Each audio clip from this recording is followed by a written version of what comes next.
Good morning, ladies and gentlemen. Welcome to CSIS. I am Andy Cutchins, Director of the Russia and Eurasia program. I think the emphasis today we would put on Eurasia with this program. We're really delighted to be co-hosting this event with the Asian Development Bank to talk about the energy situation in Afghanistan and Pakistan, and a long-time project and dream, the TAPI pipeline, Turkmenistan, Afghanistan, Pakistan, India. This is, of course, a pipeline with a long history, nearly 20 years, as I understand it. And in fact, one of the pioneers who was involved in an earlier iteration of the project, Carlos Buglaroni, the CEO of Britas, he actually has his name up on one of the rooms upstairs as a major supporter of CSIS and a board member. And Carlos has regaled me of stories of his travels in Afghanistan back in the 1990s, meeting with various regional leaders to talk about this project. And of course, we all know that the project didn't come off at that time and was sitting on the shelf, I think, for a number of years. But it has reemerged in the last 6, 7, 8 years. Where would you put the date at, gentlemen? Take your pick. Take your pick. And particularly thinking about it as its role in stabilizing Afghanistan. And here at CSIS, myself and several others, and along with Fred Starr at SICE Kachi, kind of across the street, we got very involved in this and thinking about a regional economic development strategy for Afghanistan. As a Sovietologist myself, or I cut my teeth as a Sovietologist in the 1980s, I knew a lot about the Soviet-Afghan War, but I didn't really get very involved in looking at closely our more recent military adventure in Afghanistan post 9/11 until about the fall of 2009, when the debate was kind of raging in Washington about Afghan strategy. And we had just completed, or were in the midst of completing, several reports tied to the development of the Northern Distribution Network to support our troops in Afghanistan, which led us to start thinking about a regional economic strategy for Afghanistan and to talk about it in terms of a modern Silk Road. But what was so striking to me in those days about the debate, I felt the debate was so narrow. We seemed to be only talking about military security issues, and even in that context, it was just, was it counterterrorism or counterinsurgency, and how much should the troop presence be increased, how long should it be there for, et cetera, et cetera. And it was really striking to me that it seemed that the economic side of the equation was under-attended to. And whatever success was achieved on the military side, if there wasn't sustainable economic development for Afghanistan, it just seemed clear that the likelihood of that success sticking was not going to be tremendously high. And so, of course, the TAPI pipeline was one of the key projects that we were very enthusiastic about and encouraged in a report that we published in June of 2010. It was modestly titled "A Modern Silk Road Strategy: The Key to Success in Afghanistan." And of course, it was the project has been adopted by the Obama administration as a central piece of their new Silk Road vision for the region, and has been assiduously pushing for the development of it. But it's really the Asian Development Bank that has been most active in the region for years through CAREC and other activities, the Central Asia Regional Economic Council. Cooperation, excuse me. I've always found that acronym a little bit funny. There's not a something on the end that's a noun, or more like a different kind of noun. But so it's terrific today that we have three people here to discuss the energy situation in Afghanistan and Pakistan, the role that the TAPI pipeline could play, and then a very informed audience to discuss and about various aspects of commercial viability, technical issues, the role of the security situation, political, et cetera, et cetera. I would just conclude the introductory remarks before turning the floor over to Craig and introducing our other panelists, that the Baku-Tbilisi-Ceyhan pipeline is and was described as a very, very strategic pipeline. But when I think about TAPI, that is, maybe it is the strategic pipeline of the century, potentially. If you think about as a spur or a catalyst to help in the development of the very rich gas resources in Turkmenistan, if you think about the key role that it could play, or that if coming to reality it would represent for the stabilization of Afghanistan, and then the role that it could play in furthering reconciliation between not just Pakistan and India, but Afghanistan and Pakistan, boy, that would be a big, big, big win-win-win across the board. So let me introduce our panelists this morning. We're going to have a slight change in the order. We're going to lead with Craig Stephenson, who is the ADB's resident representative here in Washington. And he's been here in the Washington office since May of 2013. He has led the North American Regional Office, NARO, in its efforts to strengthen collaboration between the ADB and leading policymakers, academic, public, private sector partners, think tanks, capacity-building institutions, and multilateral and bilateral development partners, and to raise public awareness of the ADB in the U.S. and Canada. I guess our meeting this morning is part of that, right? He was assigned as country director to the ADB's Thailand resident mission from 2010 to 2013. But before that, he was the team leader in Afghanistan from 2001 to 2004, and again from 2008 and 2010. And he is also assigned as the head Central Asia Regional Economic Cooperation Unit, CAREC, based in Almaty, in Kazakhstan from 2005 to 2007. So a lot of experience in the region. After Craig, we will be turning to Rune Strom, who is the director of the Energy Division in the Central and West Asia Department of the Asian Development Bank, overseeing a range of ADB's leading lending and non-lending operations in the region, covering Afghanistan, Armenia, Azerbaijan, Georgia, Kazakhstan, the Kyrgyz Republic, Pakistan, Tajikistan, Turkmenistan, and Uzbekistan. And he leads energy sector policy dialogues with these nations and focuses on regional cooperation in the energy sector under the Central Asia, under CAREC. And maybe this is an appropriate time to note that tomorrow morning we're going to be gathering again with several of the same characters and taking ruthless advantage of Runa's presence here in Washington to talk about the two-tap interconnection concept and the CASA 1000 project here, same time, same place, tomorrow, okay? And finally, last and hardly least, is Jim Liston, who is the Principal Energy Specialist in the Energy Division for Central and West Asia Development. And Jim is an engineer with over 30 years of public and private sector industry experience in developing and developed countries worldwide.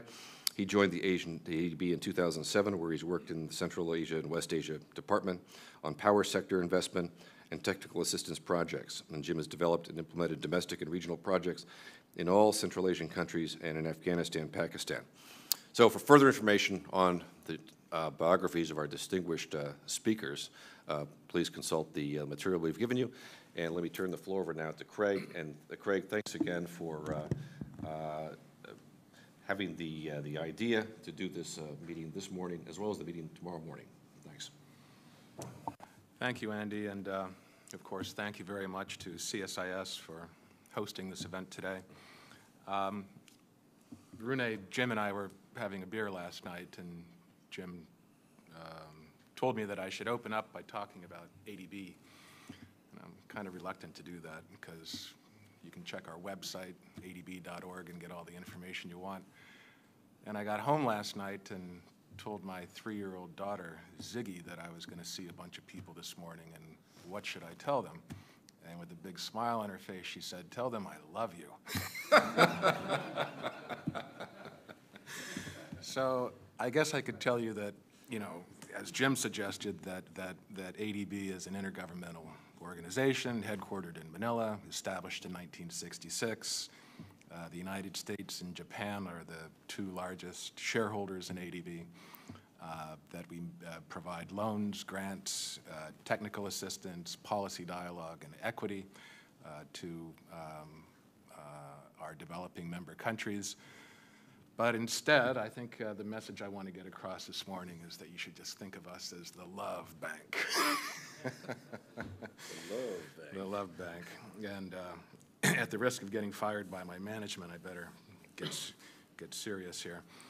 I spent 9 years of my life living and working in Central Asia and Afghanistan, and I think since the first day I set foot in Kabul, I heard about the TAPI project, and it seemed like such a great idea, and I was never quite clear why it hadn't gotten started a long time ago. That was 2001. I was also struck by virtue of my having lived in Almaty for a while, why certain countries were so energy rich. They had so many resources. Kazakhstan, Turkmenistan come to mind, Iran. But other countries in the sub-region, Tajikistan, Kyrgyzstan, Pakistan, could be so deprived. And it just seemed to me that the ADB is a regional development bank with some comparative advantage in energy. We've done transmission and distribution projects in pretty much every country where we have operations. Hadn't done more. And fast forward 13 years, things have changed a lot. They've changed in Afghanistan. We've got an entirely new set of relationships in Central Asia that we've been taking care of. And I think we're fortunate today to have with us 2 people who I've known for a long time, who I don't hesitate to say are 2 of ADB's best and brightest. I've been in meetings with them this week, and when it comes to Afghanistan and Pakistan and the sub-region and TAPI and 2TAP, which the Turkmenistan, Uzbekistan, Tajikistan, Afghanistan, Pakistan initiative, or CASA 1000, I don't think we could have 2 better speakers representing ADB here with us today. I won't introduce them formally because their information is here in your paperwork. But the last thing I want to say is that ADB has an office in Washington. We're located at 900 17th Street, just down the street on Farragut Square. We have lots of publications around. You're welcome to visit our office and poke through them. If there's anything that I can do for you, please don't hesitate to let me know. I'll put you in touch with people in ADB who may have the answers, because I probably won't. Aside from that, again, thank you, Andy, for getting us over here today, and look forward to the discussion that follows. Let me turn now to Jim Liston, who's going to kick off. Thanks.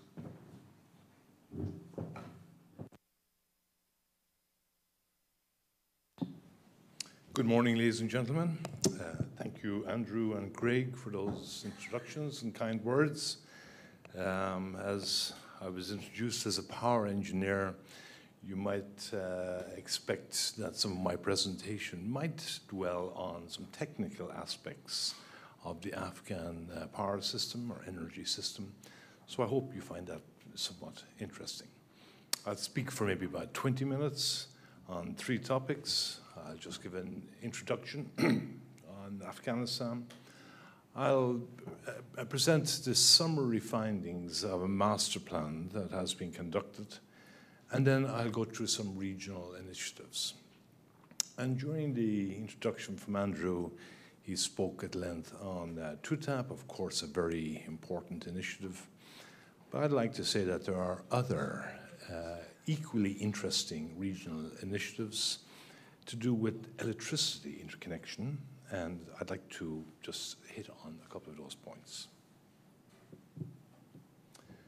So some overview, in case you're not aware fully. So it's 600,000 square kilometers. That's about the size of Texas. Population 30 million, ranks at 40th in the world. So it's a significant country.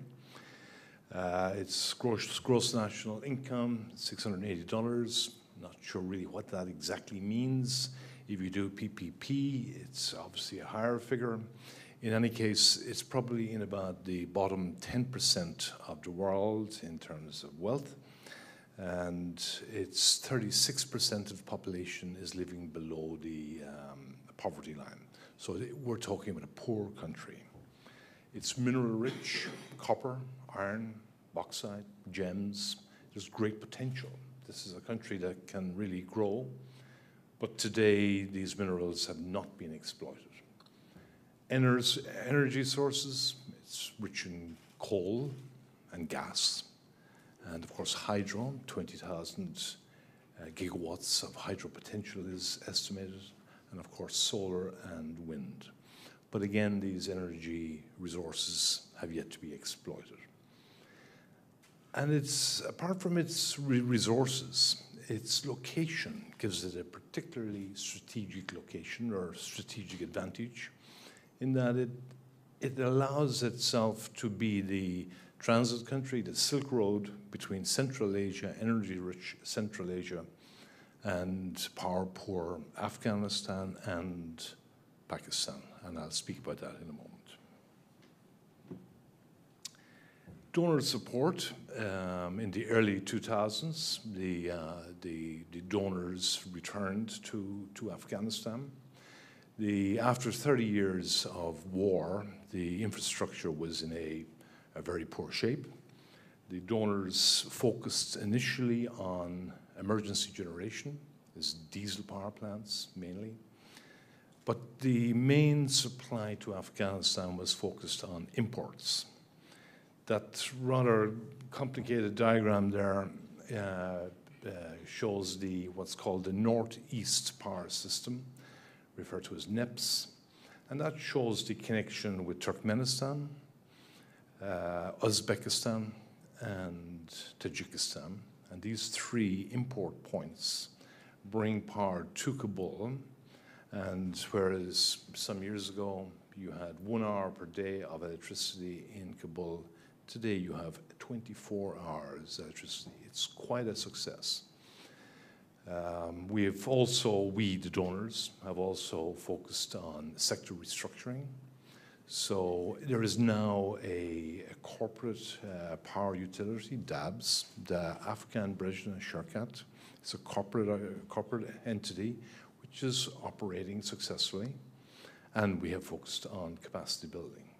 The donors cover USAID, a significant donor, World Bank, Islamic Development Bank, KfW from Germany, Government of India, and of course, Asian Development Bank.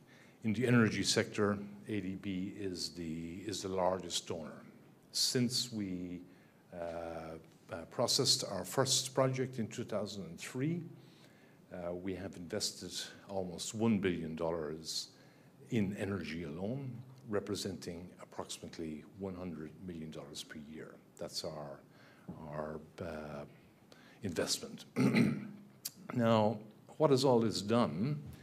And we all hear a lot of negative publicity about the situation in Afghanistan. And at high levels, you can talk about generation and imports and whatever. But to me, the important thing is how many people get electricity. What is your electrification rate? What are you getting supply? Now, when we started, it was around just over 7% of the population had access to electricity.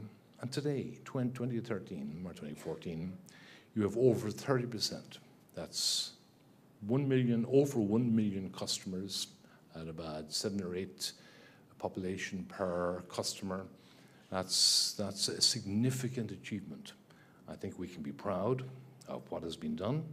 You can see the graph there showing the increase, and any visitor to Afghanistan will notice this, will see this. That's the history. The challenge is to keep this up. So ADB sponsored a technical assistance power sector master plan. The website is shown on this slide there. And for those of you with the energy to go through the 1,000 plus pages, that's where you'll get it all.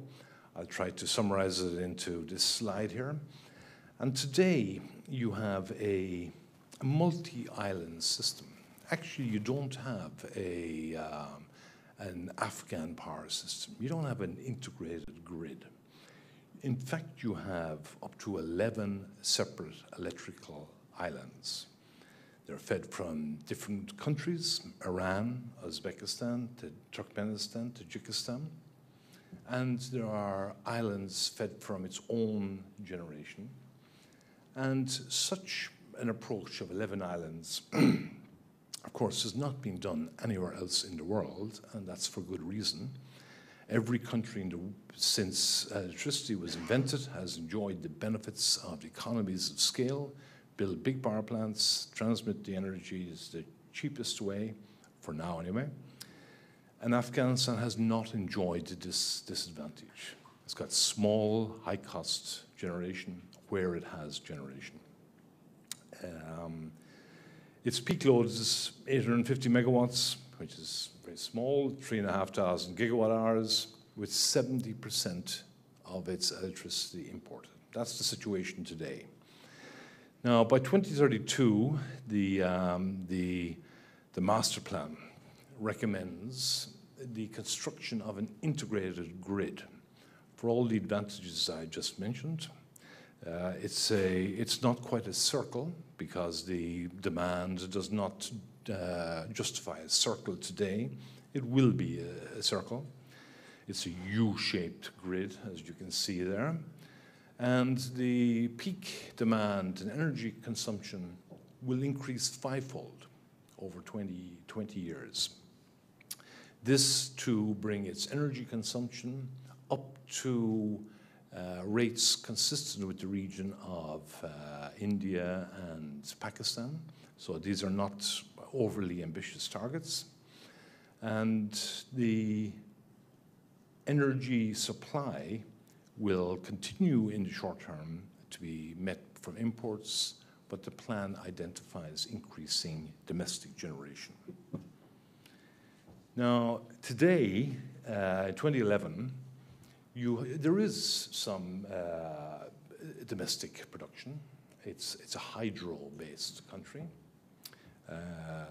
Its gigawatt hours over the last 10 years has met from its domestic market has been about 1,000, mainly met from hydro. And that's seasonal. That's summer only. So that's a constraint. And thermal, which has been developed by the donors since the early 2000s, is largely diesel. And this is expensive, maybe 40, 50 cents per kilowatt hour. So this is not really a long-term solution. And today you've got, as I said, 70% fed from imports. And of that 70%, the majority is coming from Turkmenistan and Iran, with Turkmenistan coming in third and Tajikistan fourth. But these latter two are very important for the future. This is a growing source of supply. By 2032, new thermal plants. Obviously, its hydro supply is good, but it's seasonal. So new thermal plants are required. Shuja gas-fired tried to exploit the benefits of the existing gas. INAC coal plant, a private sector coal plant, and Kunar, a big hydro development. So it's forecast that imports will drop to about 30% of total. And the major increase in imports, in fact, are forecast to come from Turkmenistan. Uzbekistan has its own constraints, and Tajikistan is a hydro-rich country. Again, it's summer supply only. The big source of dispatchable supply for Afghanistan is to come from Turkmenistan, which is the regional project, part of the regional project, which complements TAPI, which I'll speak about in a moment. And by 2032, electrification rate should reach 86% from the current 30%. So right now, what Rune, what ADB, what we're working on in partnership with our donors, USAID, World Bank, we're focusing to continue the increase on the imports, particularly Turkmenistan, and to develop the gas, coal, and hydro plants, and to strengthen the domestic grid, which includes transmission to allow the imports, and of course, distribution to continue the electrification rate. Now, there's a particular unusual feature about the Afghan system and its energy planning. It's quite unique in the world. And there's a reason, of course, why it has 11 separate islands.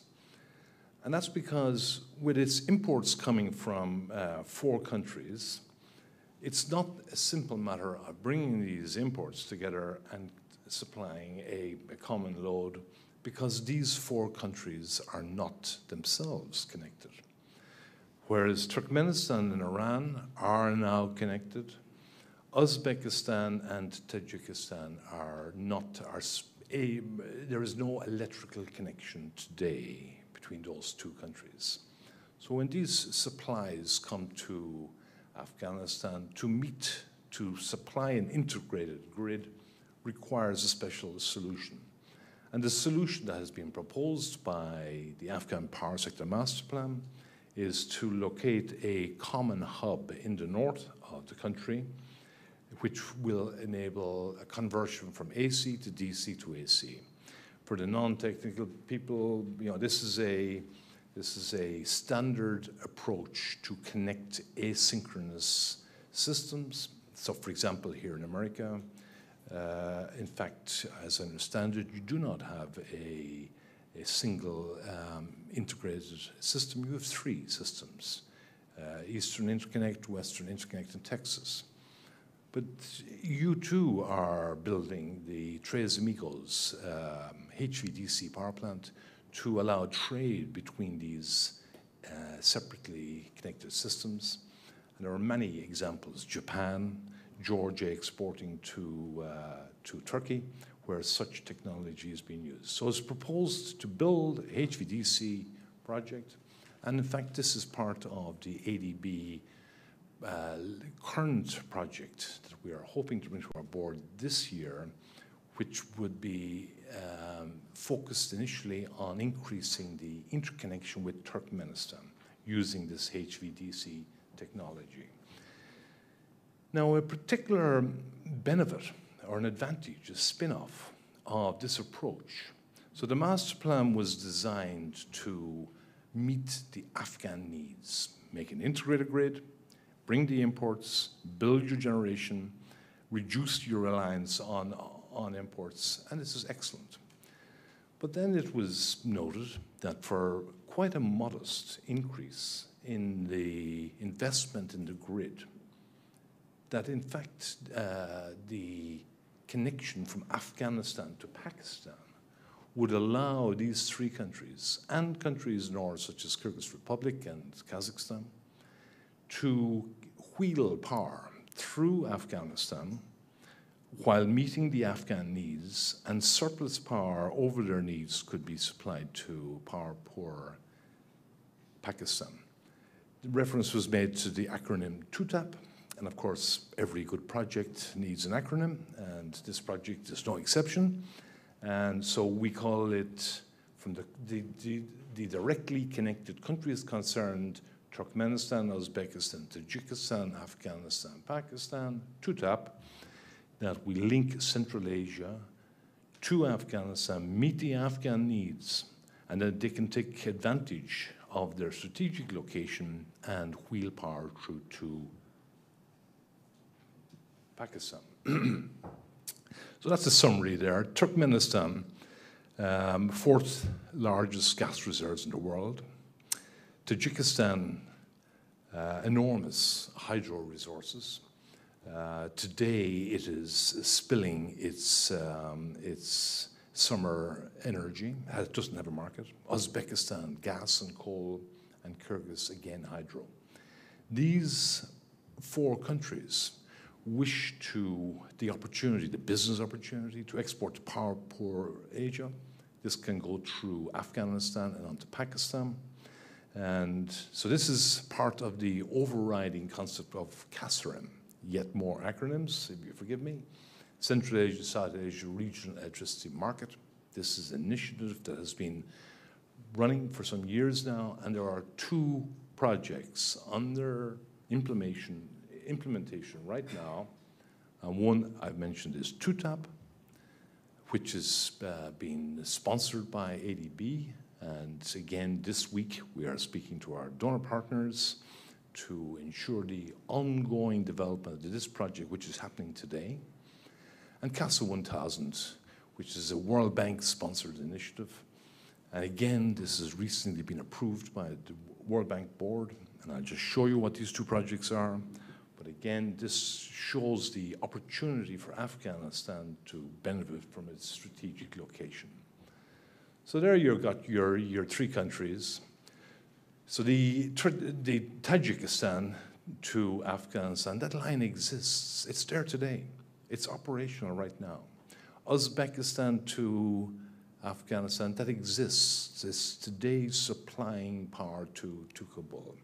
Turkmenistan to Afghanistan, that project is financed by ADB. The Turkmen authorities have constructed the line to their border. It's not operational, it's constructed today. And under ADB financing, that line will continue into Afghanistan. And as I mentioned, we propose to build a HVDC station to allow the full interconnection of Turkmenistan. They're all meeting at this hub point that I mentioned in the north. It's called Pulikumri. And then Pulikumri to Kabul, that's a project that's under implementation today.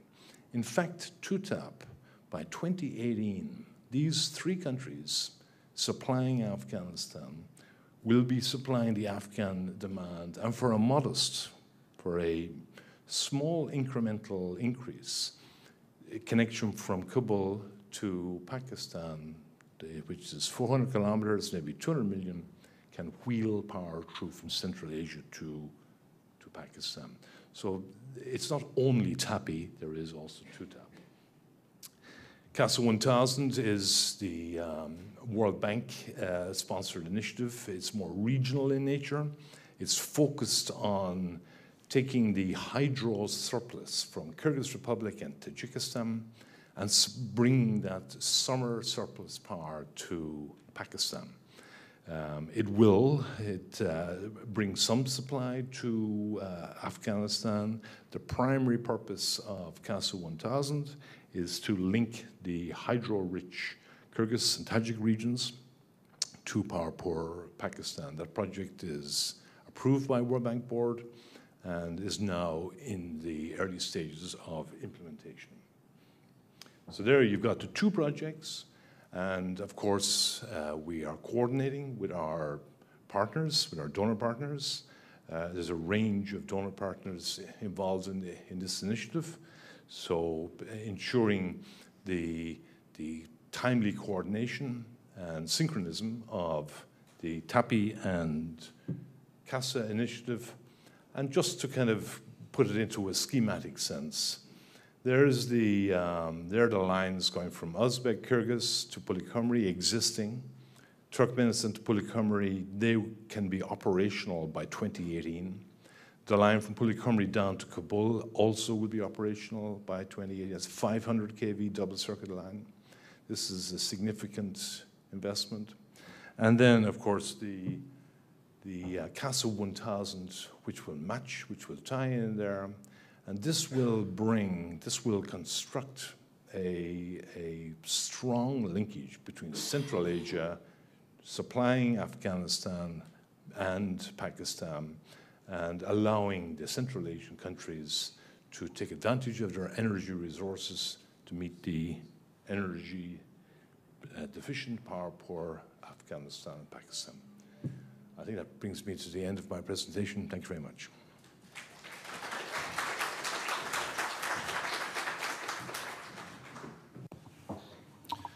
Thanks very much, Jim. Let's turn right now to Runa.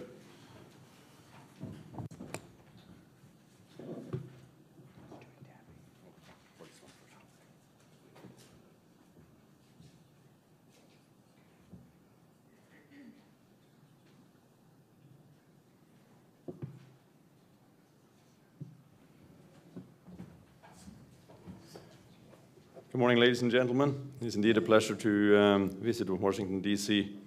It's been quite a few years since we in the Energy Division visited last time. And the second part of this presentation will focus on Pakistan. Pakistan is a key country in our region, and it is also probably one of the more challenging countries in our region. A little bit of background just to get us into the picture of things. The last 5 year GDP average growth rate is about 3%. Foreign currencies reserves are down to 3 billion, which is about a month of imports. We're looking at the domestic debt. 1/3 of this increase is caused by the power sector. That means that the power crisis in Pakistan is not only a sector crisis, it is a national crisis. Today, 5,000 megawatts short, and this is the summer months in Pakistan, so we are actually looking at somewhere around 7,000 megawatts. The result for the people is in the cities about 10 to 12 hours of load shedding, and out in the rural areas we're looking about 20 hours of load shedding. You can imagine what will happen to the politicians in Washington, D.C. if these figures existed here. The GDP impact of this shortage is a reduction of 2% of GDP growth. What is interesting here is that Pakistan needs today, due to its demographics, a 7% increase in its GDP just to absorb the new entrants into the labor market. Now, this is kind of a cold, hard facts. What does it mean that a number of young people don't get employment? What are the alternatives? Radicalism is the alternative that puts food on the table. So think through this in that perspective of what do people do if they don't get jobs? What are the alternatives? The fiscal subsidies is about $4.8 billion in 2013. Imagine how many schools, hospitals, healthcare services, social network that could be developed with this kind of money. The payment arrears, as they are today, are given in the presentation. It is a substantial amount of money. And when we add to this that 1/3 of the population does not have access to electricity, we all understand why there is a limited economic growth in the country. Now, what do we do about this? It doesn't take too much intelligence to actually figure out the facts. The challenge that is ahead of the government of Pakistan, the people of Pakistan, and us as their development partners is, what do we do about this? How can we fix this?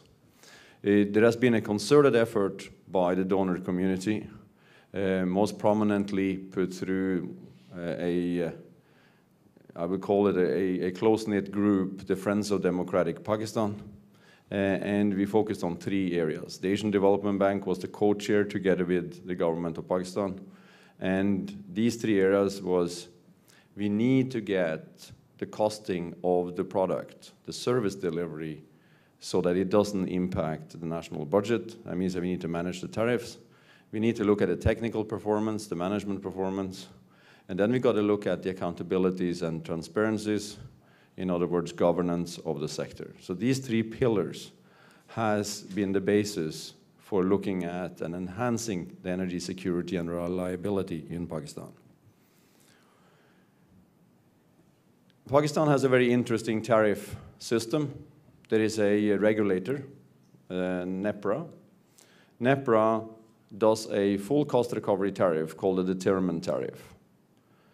Unfortunately, the government says, no, our people cannot be charged this amount that NEPRA determines.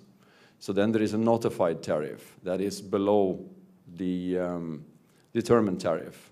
That means that there is a subsidy requirement, and at the moment that subsidy requirement is about 4 rupees per kilowatt hour. And that means that the government of Pakistan must find the cash to pay for that subsidy. It also means that every kilowatt hour produced is a deficit kilowatt hour.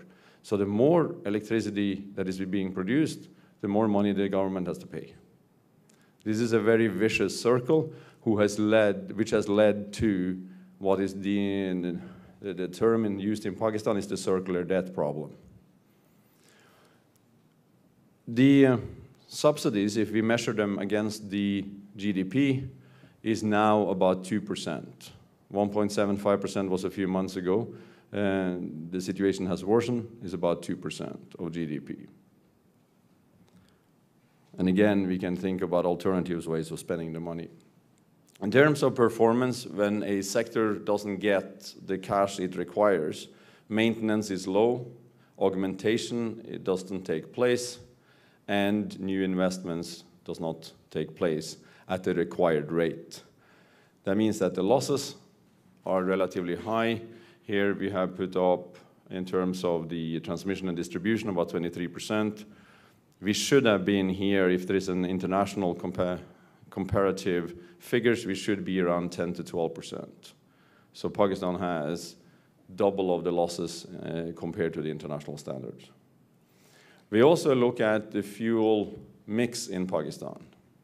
35% of the generation comes from fuel oil. Fuel oil is expensive. So for the 35% of the fuel mix, actually requires 75% of the money. This is not a good equation. It needs to change. There's no concept of energy conservation. We spend what we can get when we get it, and if we don't have any, we try to find other things to do. It's the attitude that is prevalent. Accountability and transparency. There is little monitoring and enforcement of the licenses given by the regulator. There doesn't seem to be many people being held accountable for mismanagement and poor decision-making in the sector. And the sector information is challenging to interpret, as there are political influences in what is being presented and how it is being presented. So the reliability of data is difficult to rely on in terms of investment decisions and also management and operational aspects. Energy sector reforms in Pakistan has been going on for a long time.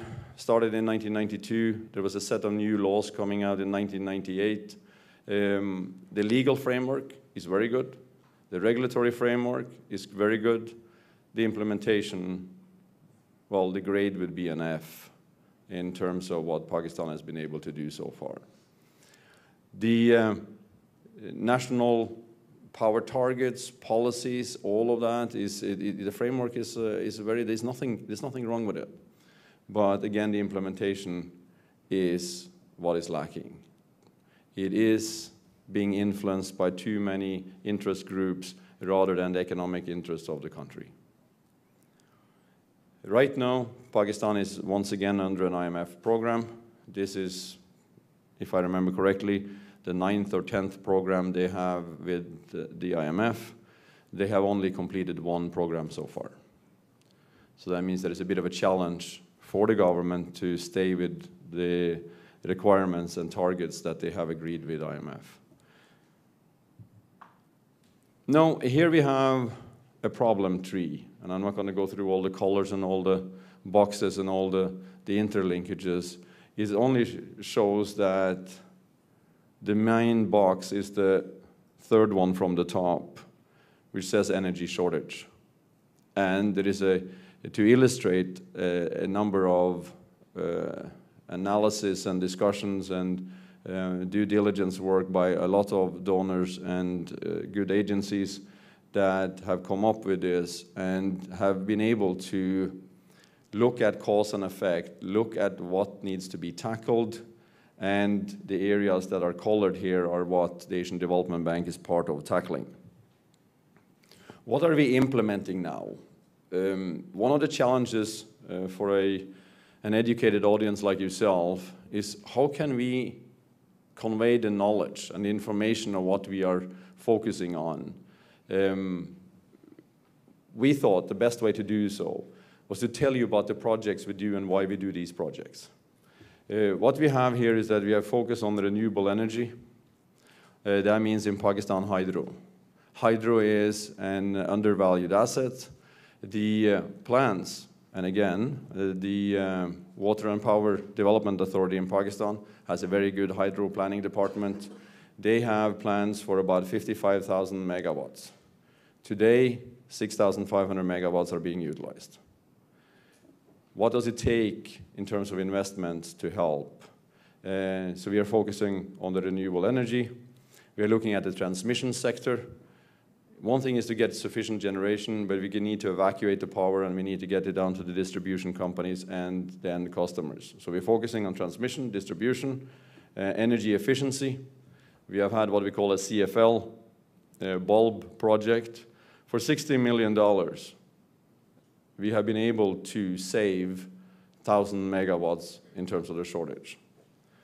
That's the cheapest way of building a power plant, is actually to look at alternative energy efficiency operations, and Pakistan has quite a bit to benefit from in terms of energy efficiency. We are looking at low-cost generation. This is a topic that excites the US government quite a bit.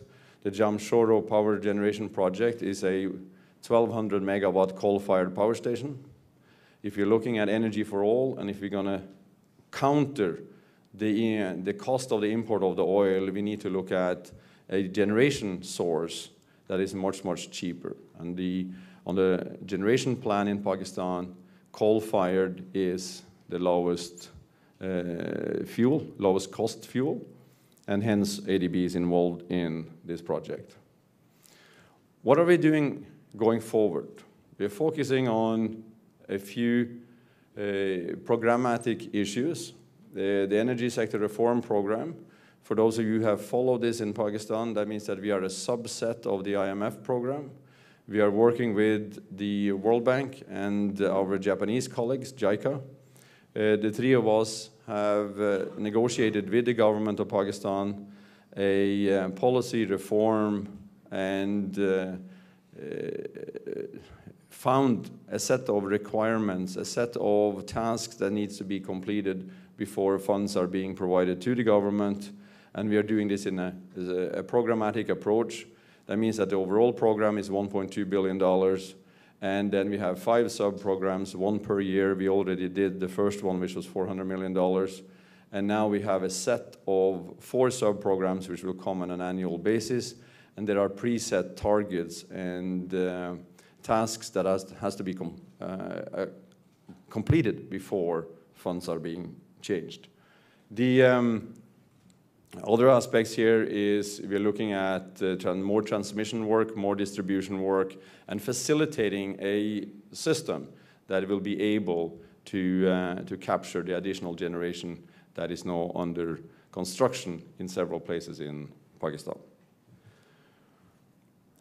Looking at the reform program, as I said, we are trying to manage the tariffs and the subsidies. We are trying to target tasks that are required to inform the operational performance.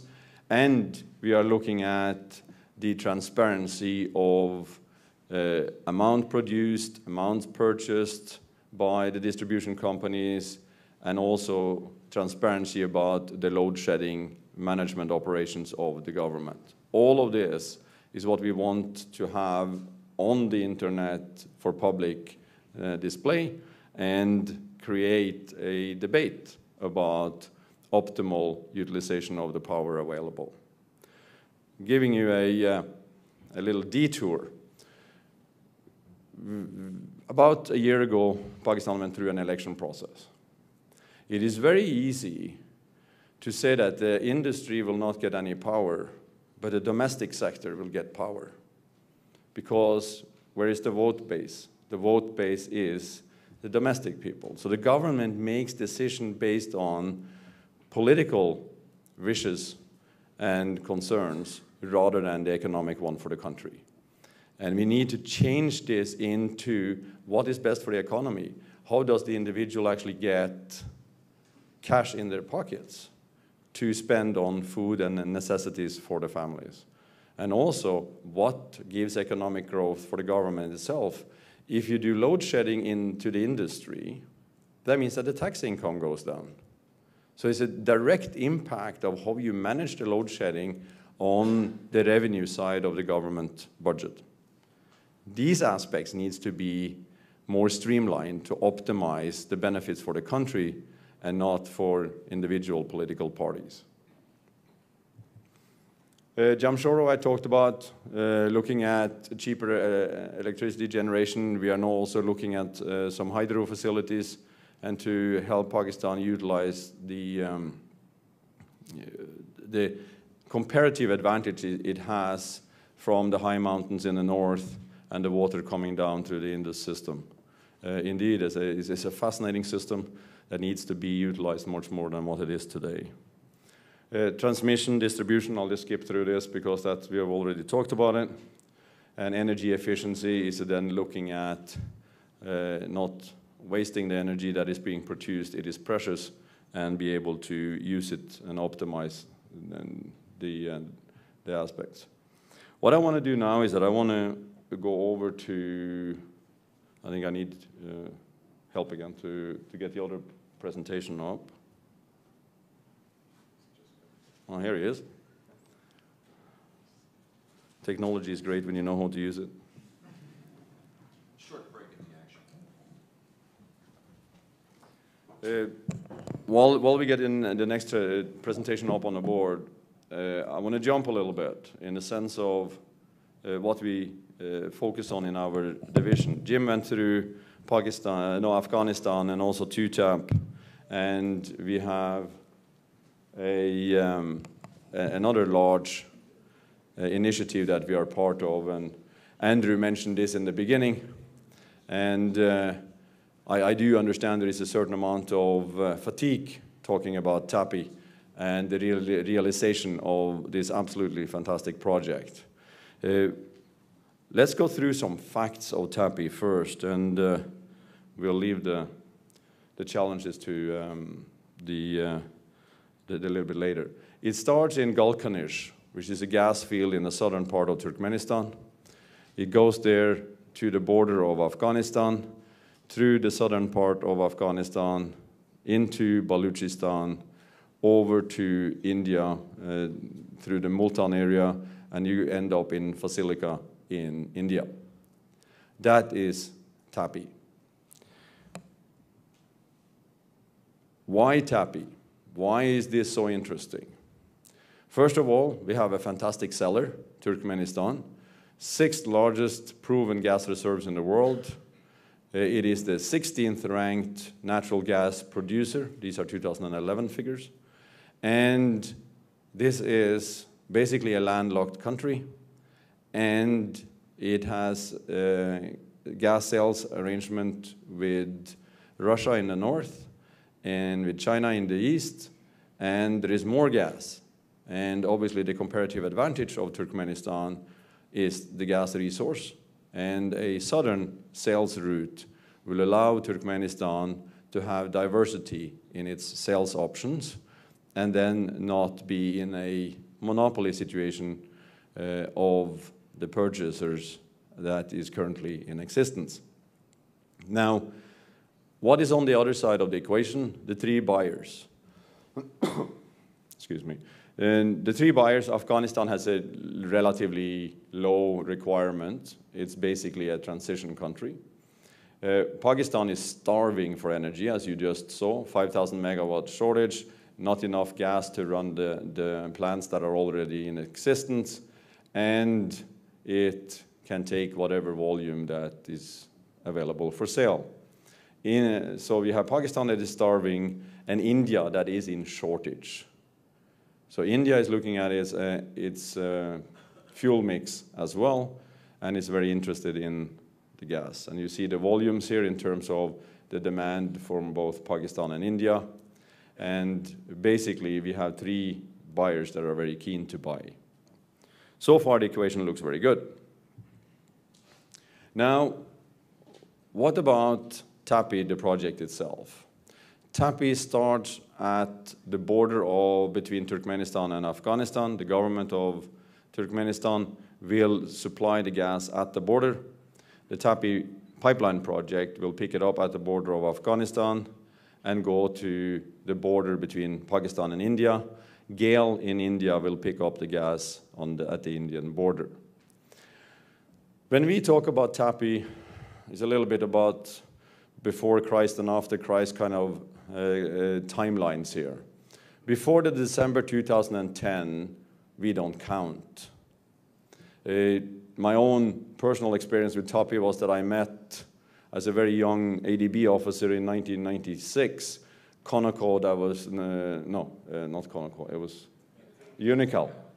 Unical, who came and visited Manila and talking about this fantastic project. And it has gone through a number of reiterations from then. But the real thing happened in 2010. It was a new spring of TAPI. The four countries was able to get excited about the project and get serious about the project. ADB's role has been as the secretariat of TAPI. That means that we are trying to be the glue between these four countries to work on not only the commercial arrangements, but the relationship between these four countries. It's an absolutely fascinating and challenging task, and we will argue that up to now, we have done a very decent job of it. And it is not easy, and a lot of other interest groups don't understand that we only have one thing, and one thing only to offer to these four countries, and that is our credibility and neutrality.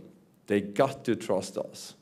If there is anything in terms of the four countries where we will lose, that is if we lose our credibility.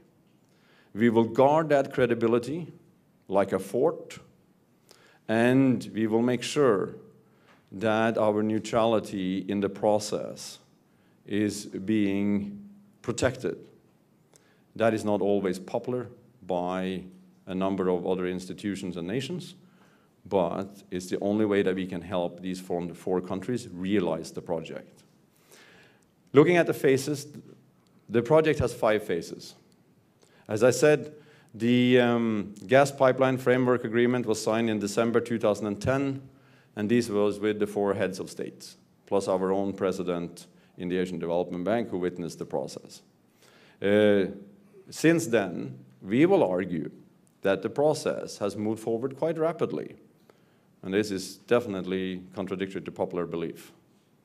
But to be able to take 4 countries through a high security concerned area and continue the process, getting to the heads of agreement in April 2011, get to the gas sales and purchase agreements concluded in May 2012.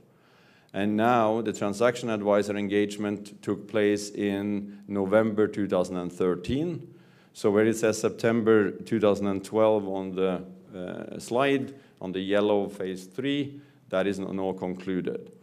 That means that the Asian Development Bank has a second task, and that is to be the transaction advisor to the 4 countries on this very fascinating project.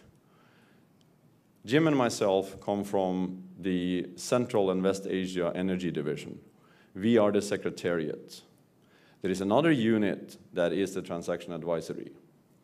And this is where we have a bit of a Chinese wall inside ADB because they are doing the commercial transaction advisory for the TAPI Limited company, whereas we would finance any of the 4 countries that would request financial support to participate in the project.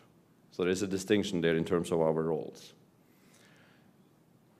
Moving on, looking a little bit at the framework so you understand a little bit better what the TAPI is all about. It is the 4 countries. We have the intergovernment agreement, the gas pipeline framework agreement between these 4 countries. The 4 countries are represented by their Minister of Petroleum, and we then move on to the commercial aspects of TAPI, and that is the 4 gas companies. You have Turkmengas, you have the Afghanistan gas company, you have ISGS from Pakistan, and Gall of India. They have their own legal contracts, and it all ends up in the TAPI consortium, which is TAPI Limited, which is the pipeline company. And then, of course, you have the standard contractual agreements, and the red item in the middle of the TAPI consortium is the consortium leader, which is not yet selected. So there's still a selection process to take place. And here, just putting up the host country agreements, the pipeline system rule book, meaning the network codes, and looking at the operational agreements and the transportation agreements. I'll take you back again so you can see that. So there is a set of national interest, is a corporate interest, and you have TAPI Limited in the middle. This is, we have tried to keep it as simplified as possible and make sure that the legal agreements also are as simple and effective as possible. Looking at the TAPI consortium development, there is a number of things that the state, each national government has agreed to under the gas pipeline framework agreement. We then have the host country agreements where it spells out very clearly what the governments agreed to, and we then get into the business of running the pipeline. What is next? We are now working, and the operations agreements are basically concluded. The transit fee agreements are finished, negotiated. We are now looking at the 3rd bullet, establishing the TAPI pipeline consortium, and we are in the process of working with the 4 gas companies to find the consortium leader. We have had one round of, we have had one road show where we went to Singapore, New York, London, and Ashgabat, and presented the preliminary project to international oil companies, pipeline companies, financial institutions, and sought their help in structuring, well, we explained the project, number 1. Number 2, we sought their assistance and picking basically their brains on how we can structure the project in the optimum manner. Parallel to this, the transaction advisory team are now updating feasibility studies and the information memorandum, and there is also discussions of where to incorporate TAPI Limited, of course, looking at issues such as taxes, arbitration, jurisdictions, etc., etc. The challenges, just to take some of the questions that you will have. Security in Afghanistan and Pakistan. Pipelines, both oil and gas pipelines, have been put through some of the more risky parts of the world. It's nothing new. Here we have the Afghanistan government saying that they will look after the security of the pipeline on Afghan soil, and there will be an additional security cost, which will be part of the host country agreement. In Pakistan, Pakistan has probably the best repairing skills of bombed gas pipelines in the world. and this comes through experience. Today, when a gas pipeline of Southern gas get blown up in Balochistan, it takes them less than 24 hours to get the gas back flowing. Absolutely fantastic. They are the peak competence in the world of repairing bombed or blasted gas pipelines. At the same time in Pakistan, there is a number of depleted fields that can be used for storage.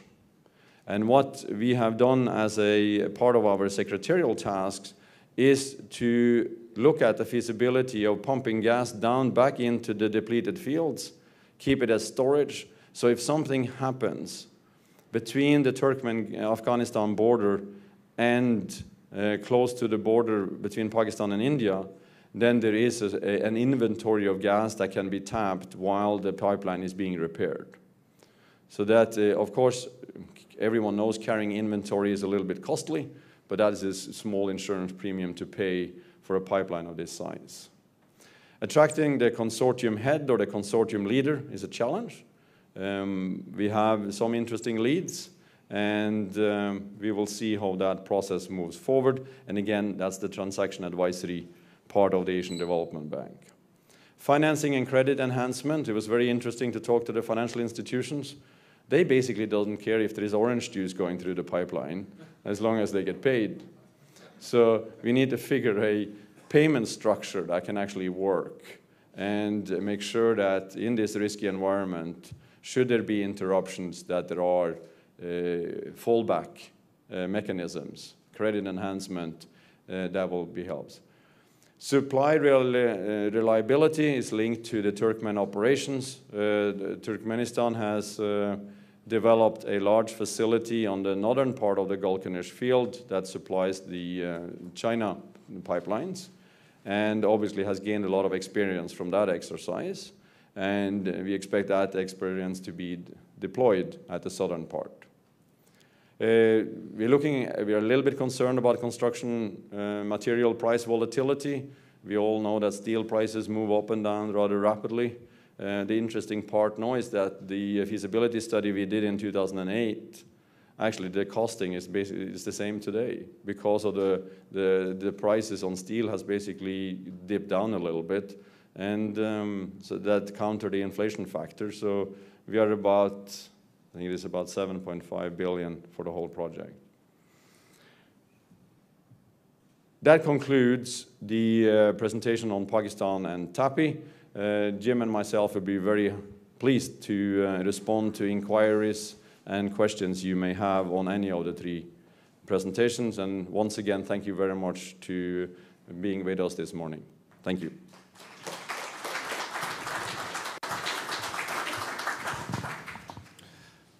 Jim, Craig, Arun, thank you very much for your presentation, especially Arun and Jim. Extremely informative. If I could just start by making a couple of comments myself. I'm not a technical person. I'm not an economist either. I'm trained as a political scientist. Why am I excited about these projects? Because they are, I think, at the epicenter of a very major phenomenon that is taking place. Some of you might have been here in November when we did a presentation on Eurasia reconnecting. And Eurasia was, and when we talk about Eurasia, I'm talking about the supercontinent Eurasia, from Europe to Asia, from the Arctic to the Indian Ocean. Halford Mackinder, big Eurasia, not a synonym for the former Soviet Union or something like that. It's reconnecting. Now, it was connected more than 500 years ago, before the advent of sea trade, which took precedence over the transcontinental so-called Silk Road route, or network of routes that was the Silk Road. And it was a combination of sea trade and political conflict, which basically disconnected the continent. And 1,000 years ago, as our friend and colleague Fred Starr has argued, really the epicenter of world trade in ways was, and this region itself. So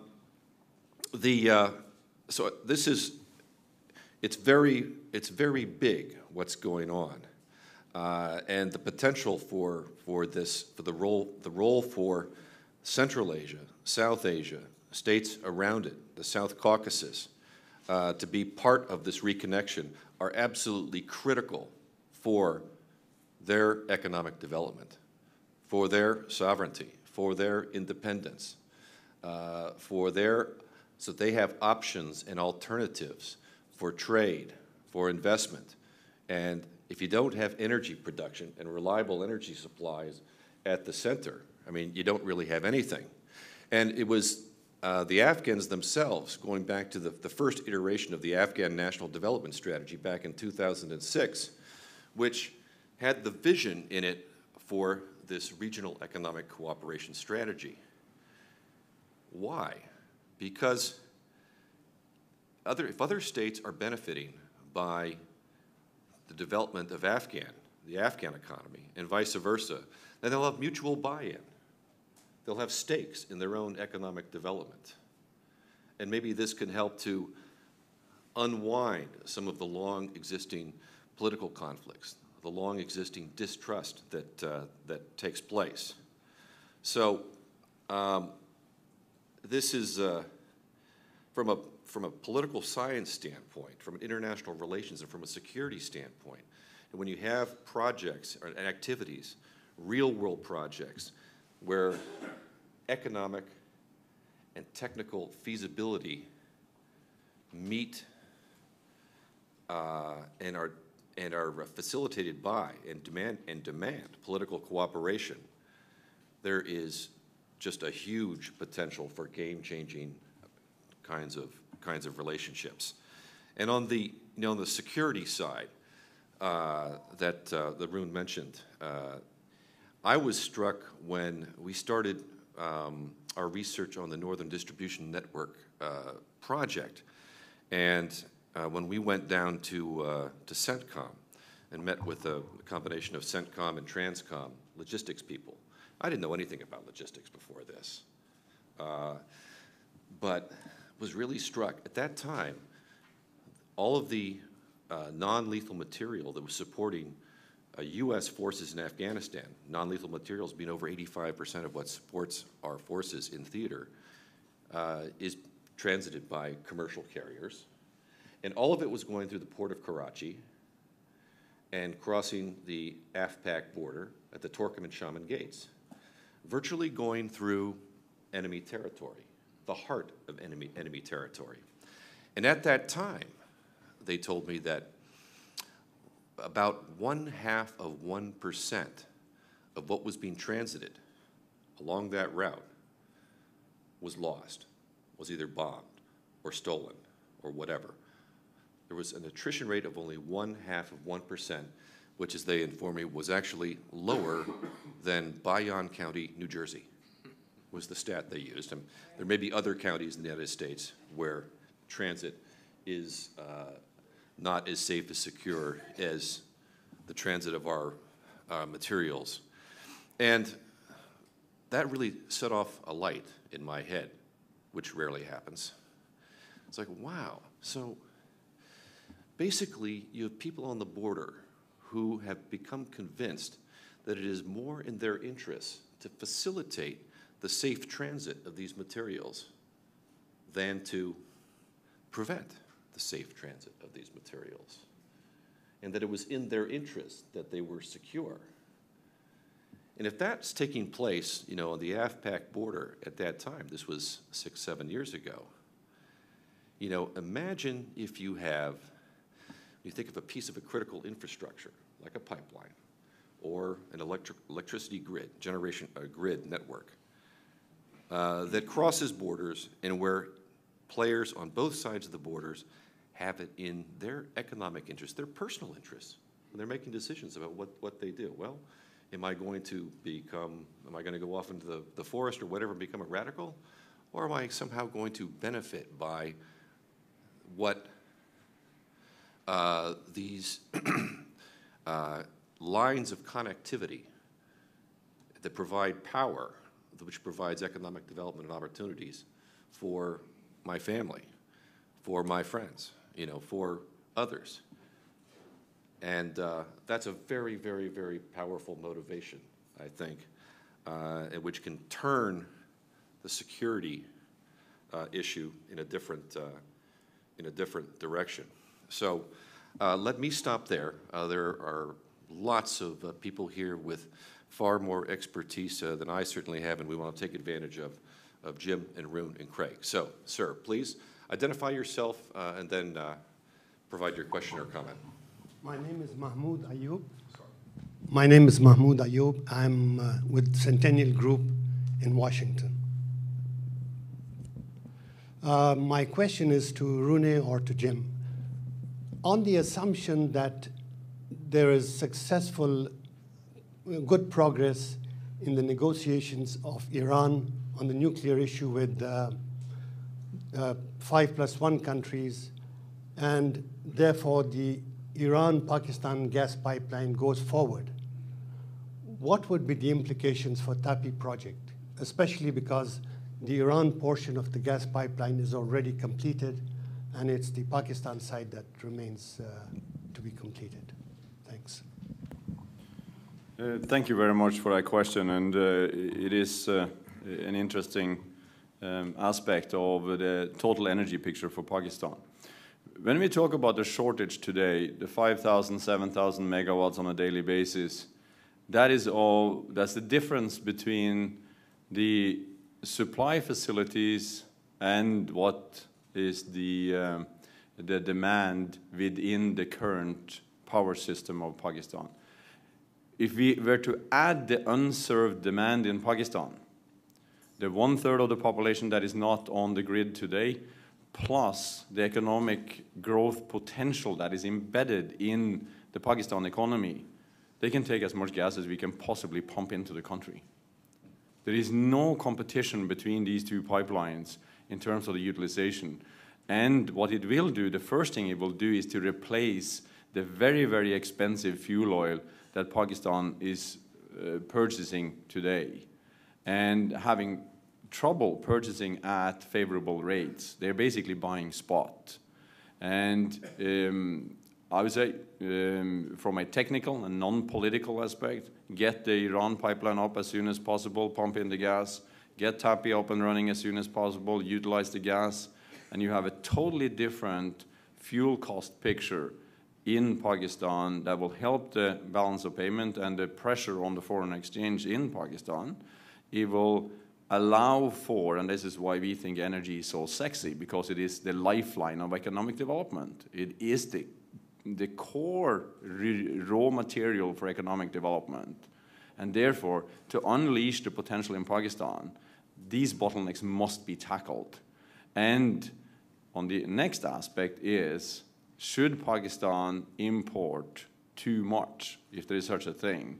You have India on the other side, who is also in relatively, I wouldn't say they're desperate for the gas, such as Pakistan is, but they can definitely also improve their own fuel balance. So in terms of unleashing the economic potential in the region, all of these could work together. There is no competition. Thank you.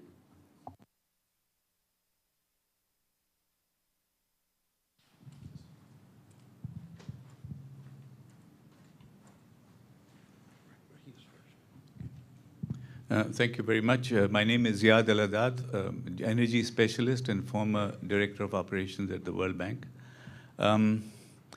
My question regards the long-term picture. And you've presented a tremendous picture of what's going on and projected this into the future, both Jim Liston as well as Rune, yourself, on the gas as well as the power interconnection. I'm looking at Pakistan, and if you look at the energy picture of Pakistan in the longer term, admittedly, as the Asian Development Bank has often said, the World Bank repeats this, and myself have the same view, the integrated energy planning capabilities of Pakistan, which were first rate at one time, have degraded, and the net result is what you see today, exacerbated by the problems that you both pointed out very well. But in the longer term, I think you both know that the resources in Pakistan are actually quite phenomenal. And there's even the possibility of shale gas, which remains unexplored, but the potential is there. Hydropower, 25,000 megawatts of economically available hydropower today, of which only 16% has been utilized. And the list goes on. coal. We're talking about the 5th largest find of coal in the world. Taking the longer picture, and all your projects, the ones you are mentioning, are long gestation periods.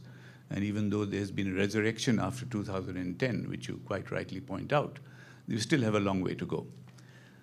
In that time, I assume and I hope that Pakistan will get its act sorted out and will start developing these tremendous energy resources which it has there. So my question is, in the longer term, and I'm talking about 10, 15, 20 years from now, would your projects, the 3 major ones, plus the power interconnections, would they be reversible if the flows are required the other way? I agree. There's India there too, which is another major consumer. But again, India is developing its resources too. So are these two-way streets? Can the power as well as the gas be transported back and forth as the supply and demand changes? Or are we stuck into a one-modal pattern? Because the latter would be, I think, not very good planning. But do let me know. Thanks. Okay, thank you very much for that. And I'll take the first part of it, and Jim can supplement in terms of the northern part of your question. When it comes to Pakistan and long term, there is no doubt that hydro is the anchor of electricity supply. You are very familiar with Kalabarg. What is it now, 35 years of debate and discussion. It is the prime project for Pakistan from a technical perspective. Pakistan needs multi-purpose hydro facilities that will cater to, number 1, flood protection. Number 2, water storage. The water crisis in Pakistan is as big, if not bigger, than the power crisis. And you need electricity. Some of the larger facilities, when we talk about Kalabarg, we talk about Dimer Basha, we talk about some of the further north projects, and not only the pure hydro ones like Bunji, for example, the dream of every hydropower man in the world. So Pakistan's future is tremendously positive. The problem is decision-making and implementation. The problem is, and if you go back to Tarbella and Mangla, one constructed in each decade, and when Tarbella was built, there was a clear understanding in the Planning Commission of Pakistan, they need a Tarbella every decade, and nothing has happened. And no, Pakistan is in a deficit mode and is trying to play catch-up. And there is all kinds of credible solutions, but they are long-term. Medium term at best. We are trying to also help on the short term. But looking at the future, hydro must be the anchor. Shale gas, yes, there is potential. Coal is going to be much more expensive than people think. Tar coal is very difficult. It's a challenge. It is not very easy. Now, should Pakistan in the next generation get into, at the end of that generation, get into a surplus situation, then what are the options? I would argue that instead of trying to reverse it back into Central Asia, I would definitely look at the eastern part of China and look at some transmission facilities going that way. In terms of moving, and I'm talking again away from politics, we are technocrats and we don't operate very much in the political stratosphere. But assuming that there is a normalization of relationship between India and Pakistan, I mean, the demands in Punjab, for example, on both sides of the border, there is tremendous opportunities for even looking at peak load curves and flattening out the peak load curves with supplies from either side of the border. So there are other avenues to go as well, not only looking at reversing, but it should be possible to reverse. Right, Jim? You're the engineer. Okay, yeah, thank you. We still are going, yeah. So to answer your question, yes, all the electrical facilities are bidirectional. So that's your question number 1. Number 2, there is an immediate bidirectional opportunity. Whereas we mentioned that Kyrgyz and Tajik have summer surplus and big exporters in summer. In fact, they're in winter, it's quite a different situation. They're in deficit. And as recently as 2009, there was a humanitarian crisis in Tajikistan when people were dying because of no electricity, no energy. So with the grid that we presented, in fact, Turkmenistan by 2018 would be able to supply the winter deficit in Tajikistan through Afghanistan. That's just an example of the flexibility. And Afghanistan will be a net energy importer and net power importer for the foreseeable future, 10, 20 years. But should it get projects moving, it's got hydro potential, and then it has got the opportunity to export winter to Kyrgyzstan, Tajik, and of course summer to Pakistan. So it's flexible design. Thank you.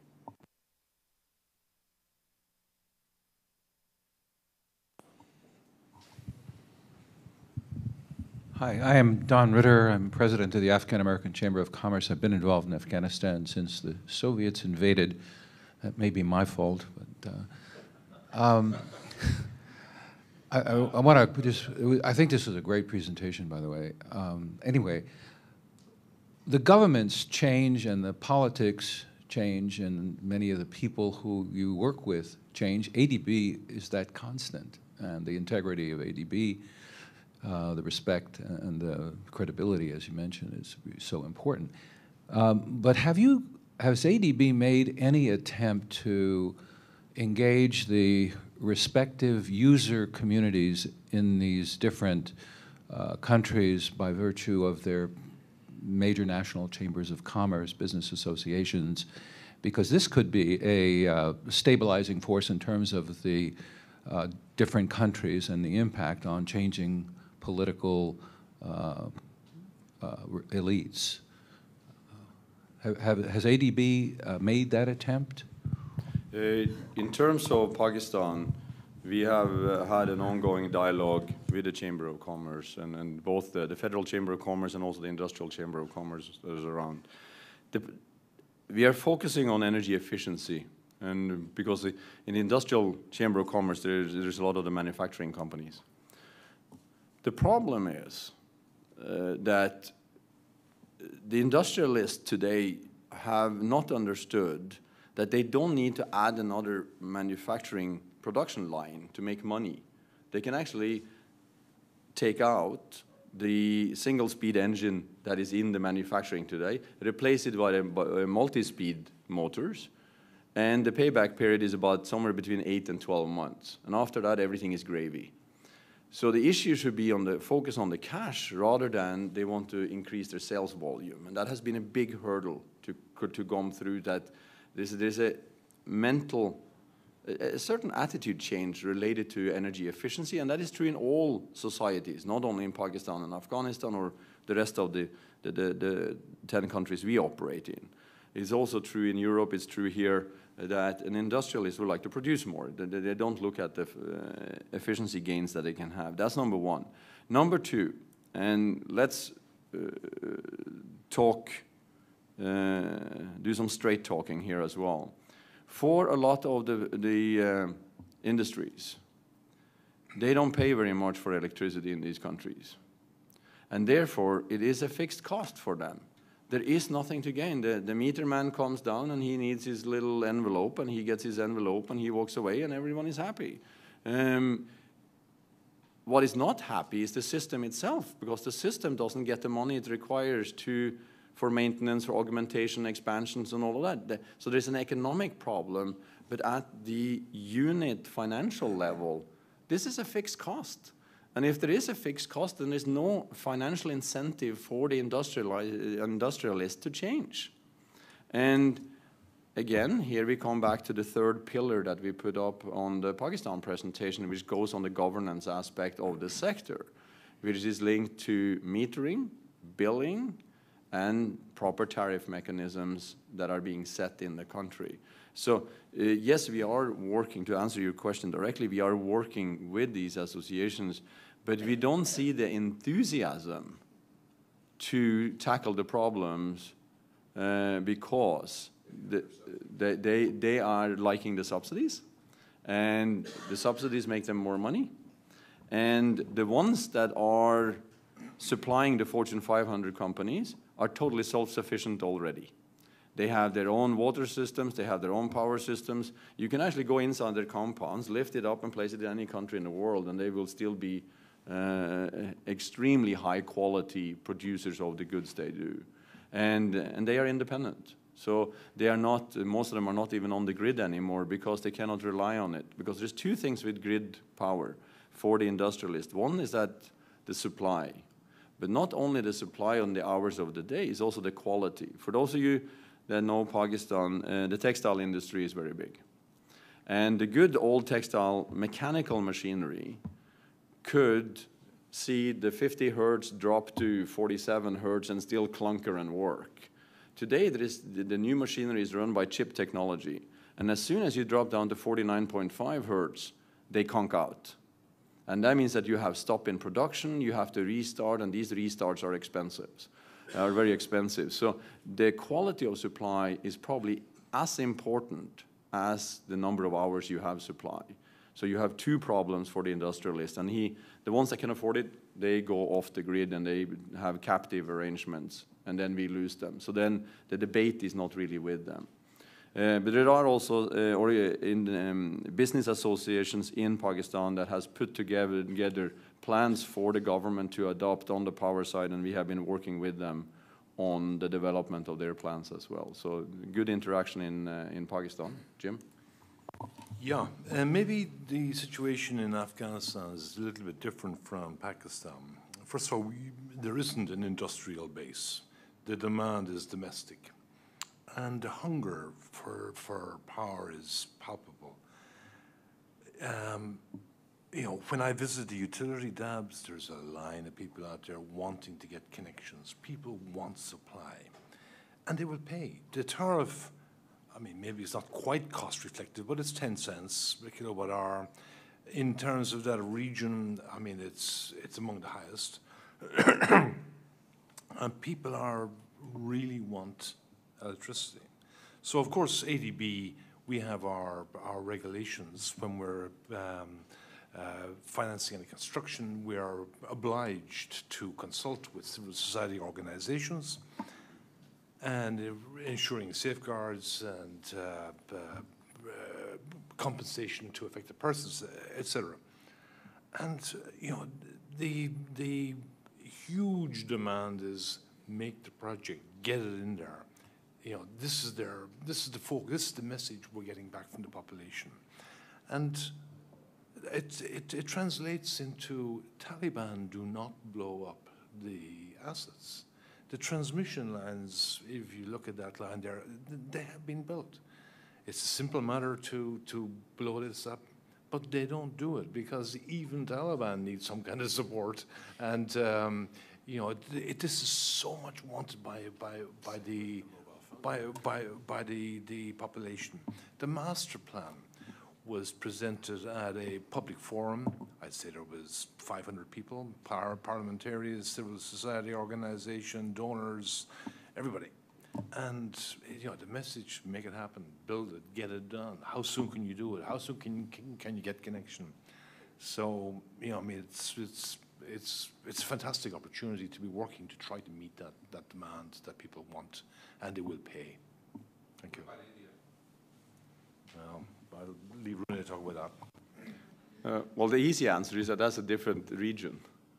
But of course, we have different delineations. No, India, we are very active, have a very large energy program. In my earlier years, I worked in both Madhya Pradesh and Gujarat province. India is very large, as we all know. The World Bank and ADB did a division of labor. We took some states, they took some states, and the issue is the same. You work with the federation in terms of the industrial as well as the business communities, and the hard part is to convince them to pay the tariff. I mean, let's talk about the basics. You have a service delivery.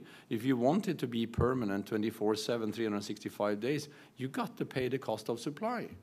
Gujarat province is a fascinating place. The politicians were very smart and say agriculture, zero tariff. Number two, in 1986, the government said, well, let's knock down all the meters for the agriculture because we don't need to know how much they use. Very nice. So when we came in, the state government found themselves faced with a $1 billion a year deficit in the power sector, which took away the whole budget. It meant that the politician couldn't do anything. They were absolutely handcuffed and say, we cannot do this anymore. We need money for our social projects. And we said, fine. The first thing we wanted to do is to look at the classification of customers. Sounds very simple, right? So then you start looking and it's like, oops, suddenly 54% of the number of customers are classified as agriculture. I like Ayab very much. And since he's my buddy, I classify him as agriculture. He has an industrial concern in his backyard, but he has 3 rows of potatoes in his front yard. He's agriculture, right? So when you do that, when you start to look at the fundamentals and trying then to work with these people who sits in the federations, it's a bit of a challenge because this is a direct impact, short-term impact on their wallet, but not long-term. So those that understand it, and in Gujarat, we were very lucky, the Industrial Chamber of Commerce was a major part in the change to, number one, get the regulator established, get the regulator independent, and what is saving Gujarat is that the farmers, they were not pumping water out of the ground anymore. They were mining water because it was free of charge, right? All the pumps were running free of charge. And what happens when you go far down enough under the water table? What do you find? Salt. So you take the salt water up, put it out on the produce that you're trying. What happens to your harvest? It dies. So suddenly the big farmers realize that we are actually killing our own crops. So we need to stop this. This doesn't work. So in a perverse kind of way, the market mechanism worked, but it was a cost that was way too costly for the provincial government. But there are challenges working with the chambers because the immediate business interest is that subsidies are good, free electricity is even better, and we make more money. So, but the point is, yes, we need to work with them and we need to convince them. So you work on the technical side, you work on the governance side, and you work on the customer and client relationship and understanding. Very important. Thank you. Okay. If I could add one note on that, some corporate speak. Last year, 18% of ADB's operations were private sector related. Under our strategy 2020, that's supposed to move up to 50% by 2020, both in terms of value as well as the number of investments. And as a matter of course, for any private sector operation, we engage with chambers of commerce, business associations, business people, banking associations, what have you. So yes, there's active collaboration.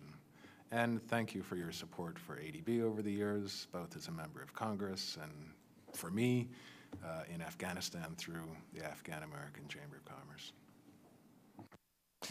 Okay, we're entering the last quarter, so to speak. About 15 minutes left. Lots of questions. I'm going to move to the back of the room. We're going to collect a couple of questions, comments at a time, okay? The gentleman holding the white piece of paper has been waiting patiently for a long time. My name is Farooq Subhan. I'm the president of the Bangladesh Enterprise Institute and the current chair of the South Asian Regional Initiative on Energy Cooperation in South Asia funded by USAID. And I can assure you that a lot of our time and attention has been focused on TAPI and the future of TAPI. I have 3 questions on TAPI. One is there now an agreement on the pricing of the gas, both at the start of the pipeline, meaning how much do the Turkmenistan government want, and what will be the price of the gas when it reaches India? Number two, have you addressed the, and this was raised by Andrew, the security aspects of the pipeline? Is that a part of ADB's portfolio, or are you leaving this to the governments? And finally, the financing of the pipeline. I think you ended off by saying, if I heard you correctly, roughly $8 billion. Where's this financing coming from, and how much progress have you made on the financing of the pipeline? And my final footnote is Bangladesh has formally applied to become a member of TAPI, and my understanding was that we are now on board. Is that correct? Okay, now just for clarification, that was one question. It was one three-part question, because each person is only allowed one question, okay? And no footnotes. Okay, gentleman over here in the back of the room, sorry. Yes. Craig Karp, I'm a consultant for the UN Economic Commission for Europe. I want to remark that the Kyrgyz and the Tajiks are very, very eager for the CASA project. And I know there is a tariff gap there. Has the ADB been looking at non-traditional ways to close the tariff gap, including possibly climate change funding? The panel, pricing of gas, security of pipeline, financing, and is Bangladesh part of TAPIB? And of course, the last question about the question of tariff pricing for CASA. Thank you, Andrew. I'll take the questions from Mr. Farouk on the TAPI. There is an agreement on pricing between Turkmenistan and the three buyers. The price negotiations, we drafted the documents, and then we were thrown out of the room, and they said we will discuss prices among ourselves. And we thought that was absolutely fantastic. We have no reason to be in the room when the countries are making progress, and we have done our job by facilitating them coming together, drafting documents, and their own commercial sense for pluses and minuses. We were very pleased to stay away from those detailed negotiations. What's important for us was that agreement was reached and signed. And I cannot share with you the prices because I actually don't know them. They are not public. The security of the segments inside each sovereign country is the responsibility of the country itself. As I said, ADB has done several security studies, both in Afghanistan and Pakistan.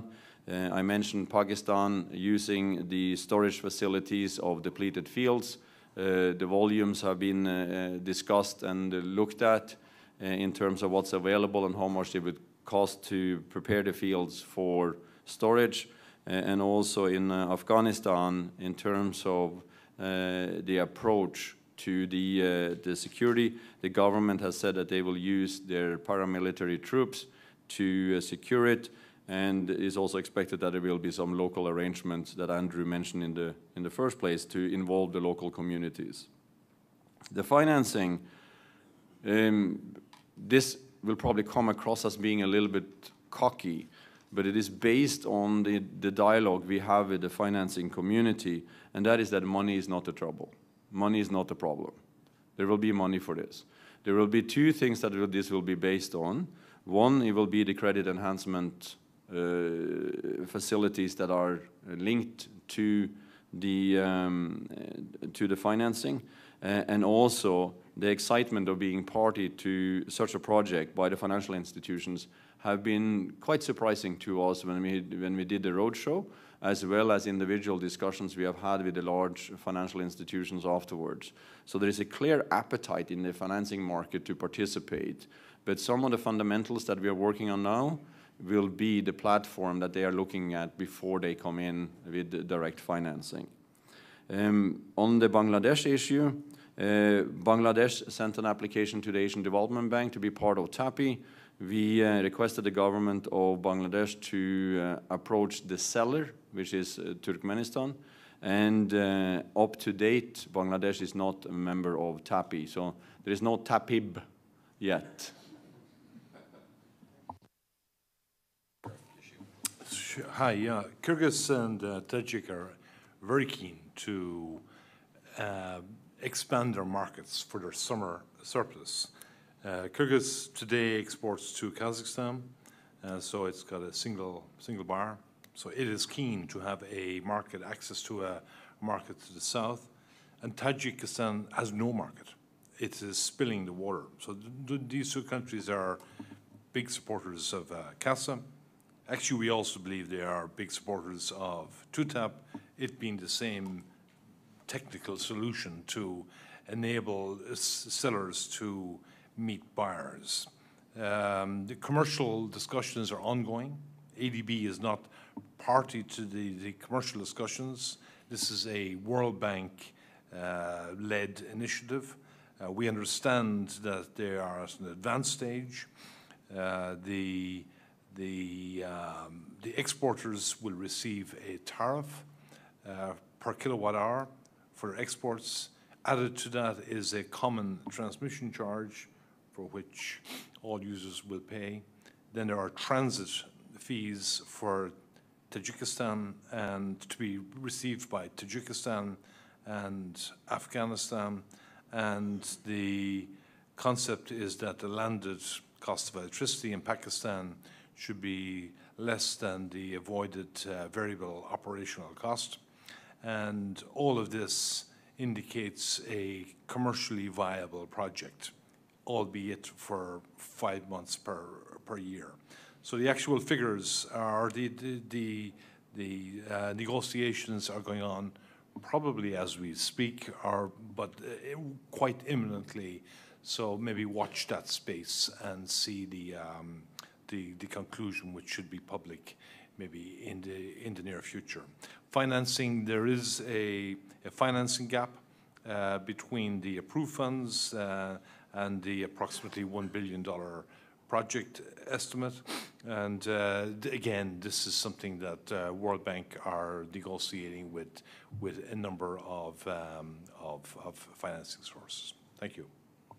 And just to remind you, tomorrow morning we will have a discussion of a lengthier discussion of CASA and TUTAP, and a World Bank representative will be here to talk about that, and maybe be able to shed more light. Yes, we'll come up for 2 questions toward the front right here, and then. Thank you. Bill Jorn is my name. Serve on the board with Don Ritter of the Afghan American Chamber of Commerce.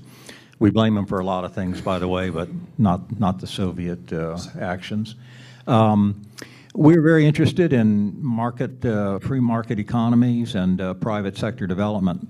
So I'm wondering, within the scope of these plans and programs and procurement processes and so forth, what assurances can be made that local companies, such as in Afghanistan, construction, supplies, services, communications, and so forth, will be given a fair shot at the work that will be contracted out?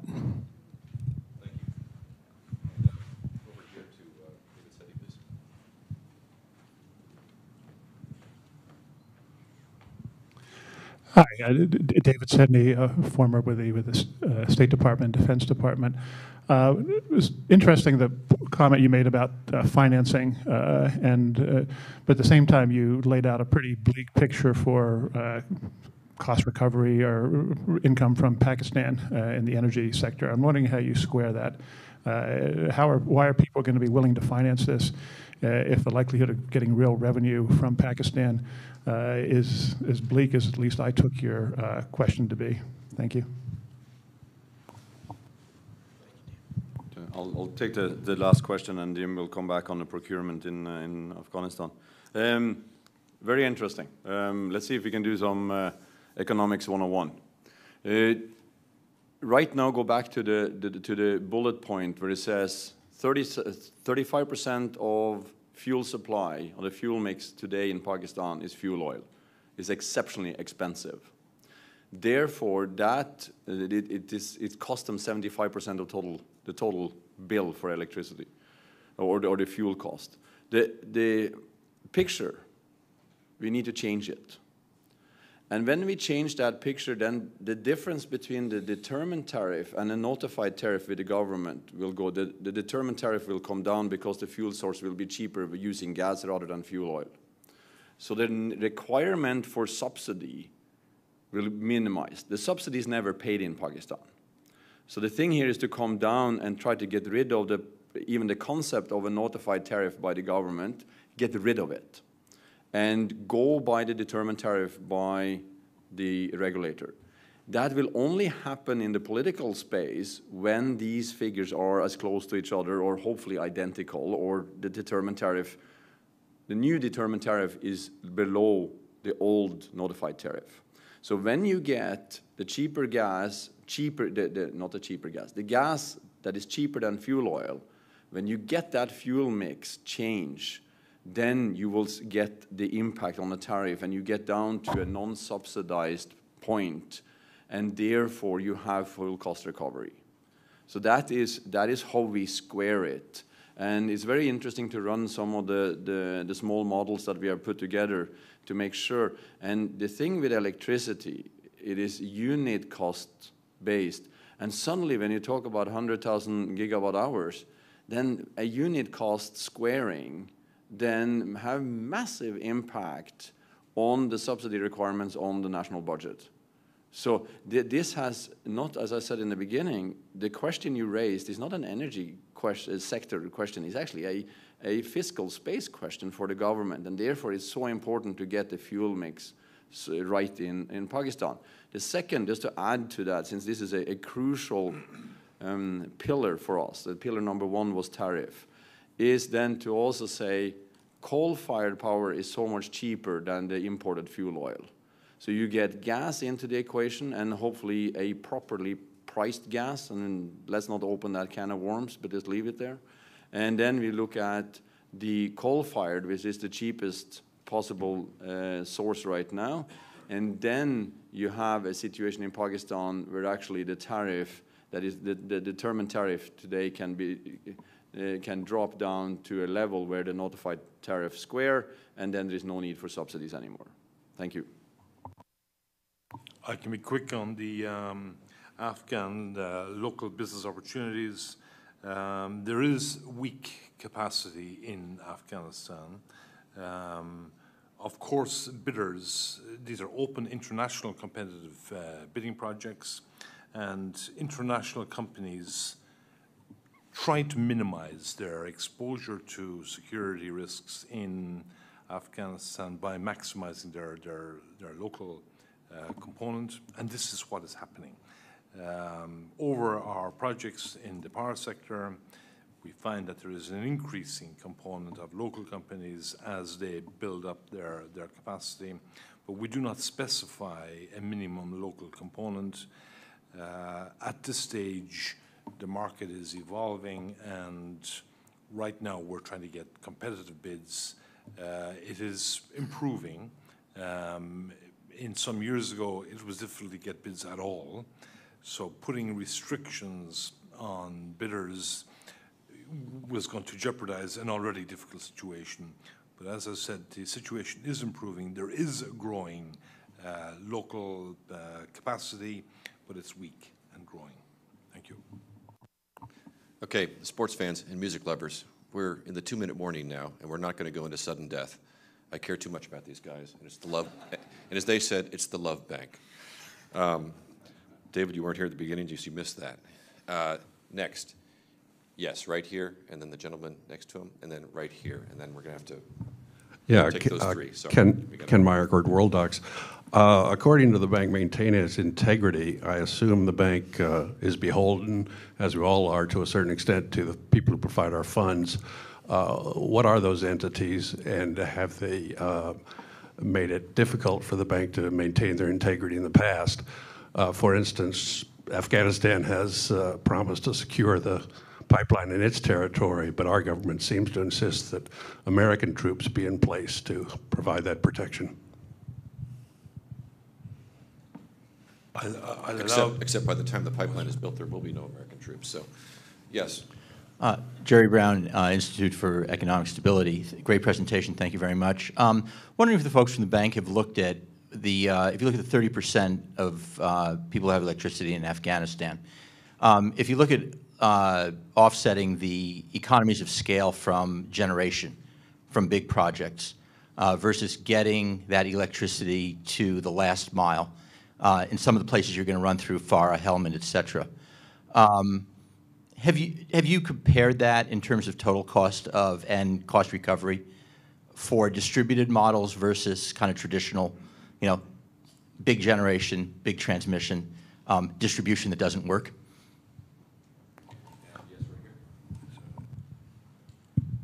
Vijayendra Kumar, I'm small business, and it's an excellent presentation. And this, if completed, would be a boon to all the small industries in India which currently rely on diesel gas for power generation. The question I had was, what happens if, for some reason, the gas is not delivered at the end point? Is there a penalty, or how does that work? Okay, I'll just hit on the Afghan questions. The integrity, let's say, you were talking about the integrity of the assets that are built rather than the integrity of the business procurement process. Will the assets remain standing? As I mentioned, contrary to all concerns and risks, in fact, the assets are not attacked because they are wanted so much that even Taliban do not attack. So in terms of the assets, they have not been, there have been, experience has been very good. Regarding off-grid, we are not looking at a grid supply to the 86% of the population by 2032. This is not viable. We are looking at a $1 billion series of investments over the next decade, and that includes imports and some generation, but a sizable component, maybe 20% of that, is for off-grid supply to communities that will not are not expected to receive grid supply in the medium future, and these communities cannot become condemned to darkness. So in consultation, as all our projects are with the government, we are allocating maybe 200 million to off-grid supply, which would be solar, wind, hybrid, local units. Thank you. Answering the last question, in terms of penalties for non-supply of gas, if you're talking about the TAPI pipeline, there are commercial terms being drawn up. The concern that we have had has been much more on force majeure events rather than a commercial non-supply. If you look at the supply in the pipelines that Turkmenistan has today, they are quite good. So that history and that experience is not the major concern. The concern has been on force majeure events, which means that the storage in Pakistan is very important, that there is an inventory of gas available, so we don't have, so the ISGS or Sui Northern in Pakistan or Gall in India have access to gas that so it makes it uninterruptible for the end customer. Very important for us. Ladies and gentlemen, unfortunately, we must conclude this game. The good news is that we have another game tomorrow morning, 9 o'clock, same time, same place, same BAT channel. We'll be discussing in greater depth 2TAP and CASA 1000. If you've not RSVP'd to that event, you can do so at rep@csis.org. Speaking of the website, if you somehow didn't quite capture every piece of information that was conveyed today, the presentations by Arun and by Jim will be up on the CSIS website shortly. And of course, for further information about anything virtually having to do with energy and economic development in love in Central Asia and South Asia, Asia at large, consult the ADB website, and particularly the CARIC. The CARIC site is chock full of all kinds of useful information. So with that, let me thank very much Roon and Jim for their fabulous presentations, and thank Craig for co-sponsoring the event, and hope to see some of you tomorrow morning. Thank you. Turning to Rune Strom, who is the Director of the Energy Division in the Central and West Asia Department of the Asian Development Bank, overseeing a range of ADB's leading lending and non-lending operations in the region, covering Afghanistan, Armenia, Azerbaijan, Georgia, Kazakhstan, the Kyrgyz Republic, Pakistan, Tajikistan, Turkmenistan, and Uzbekistan.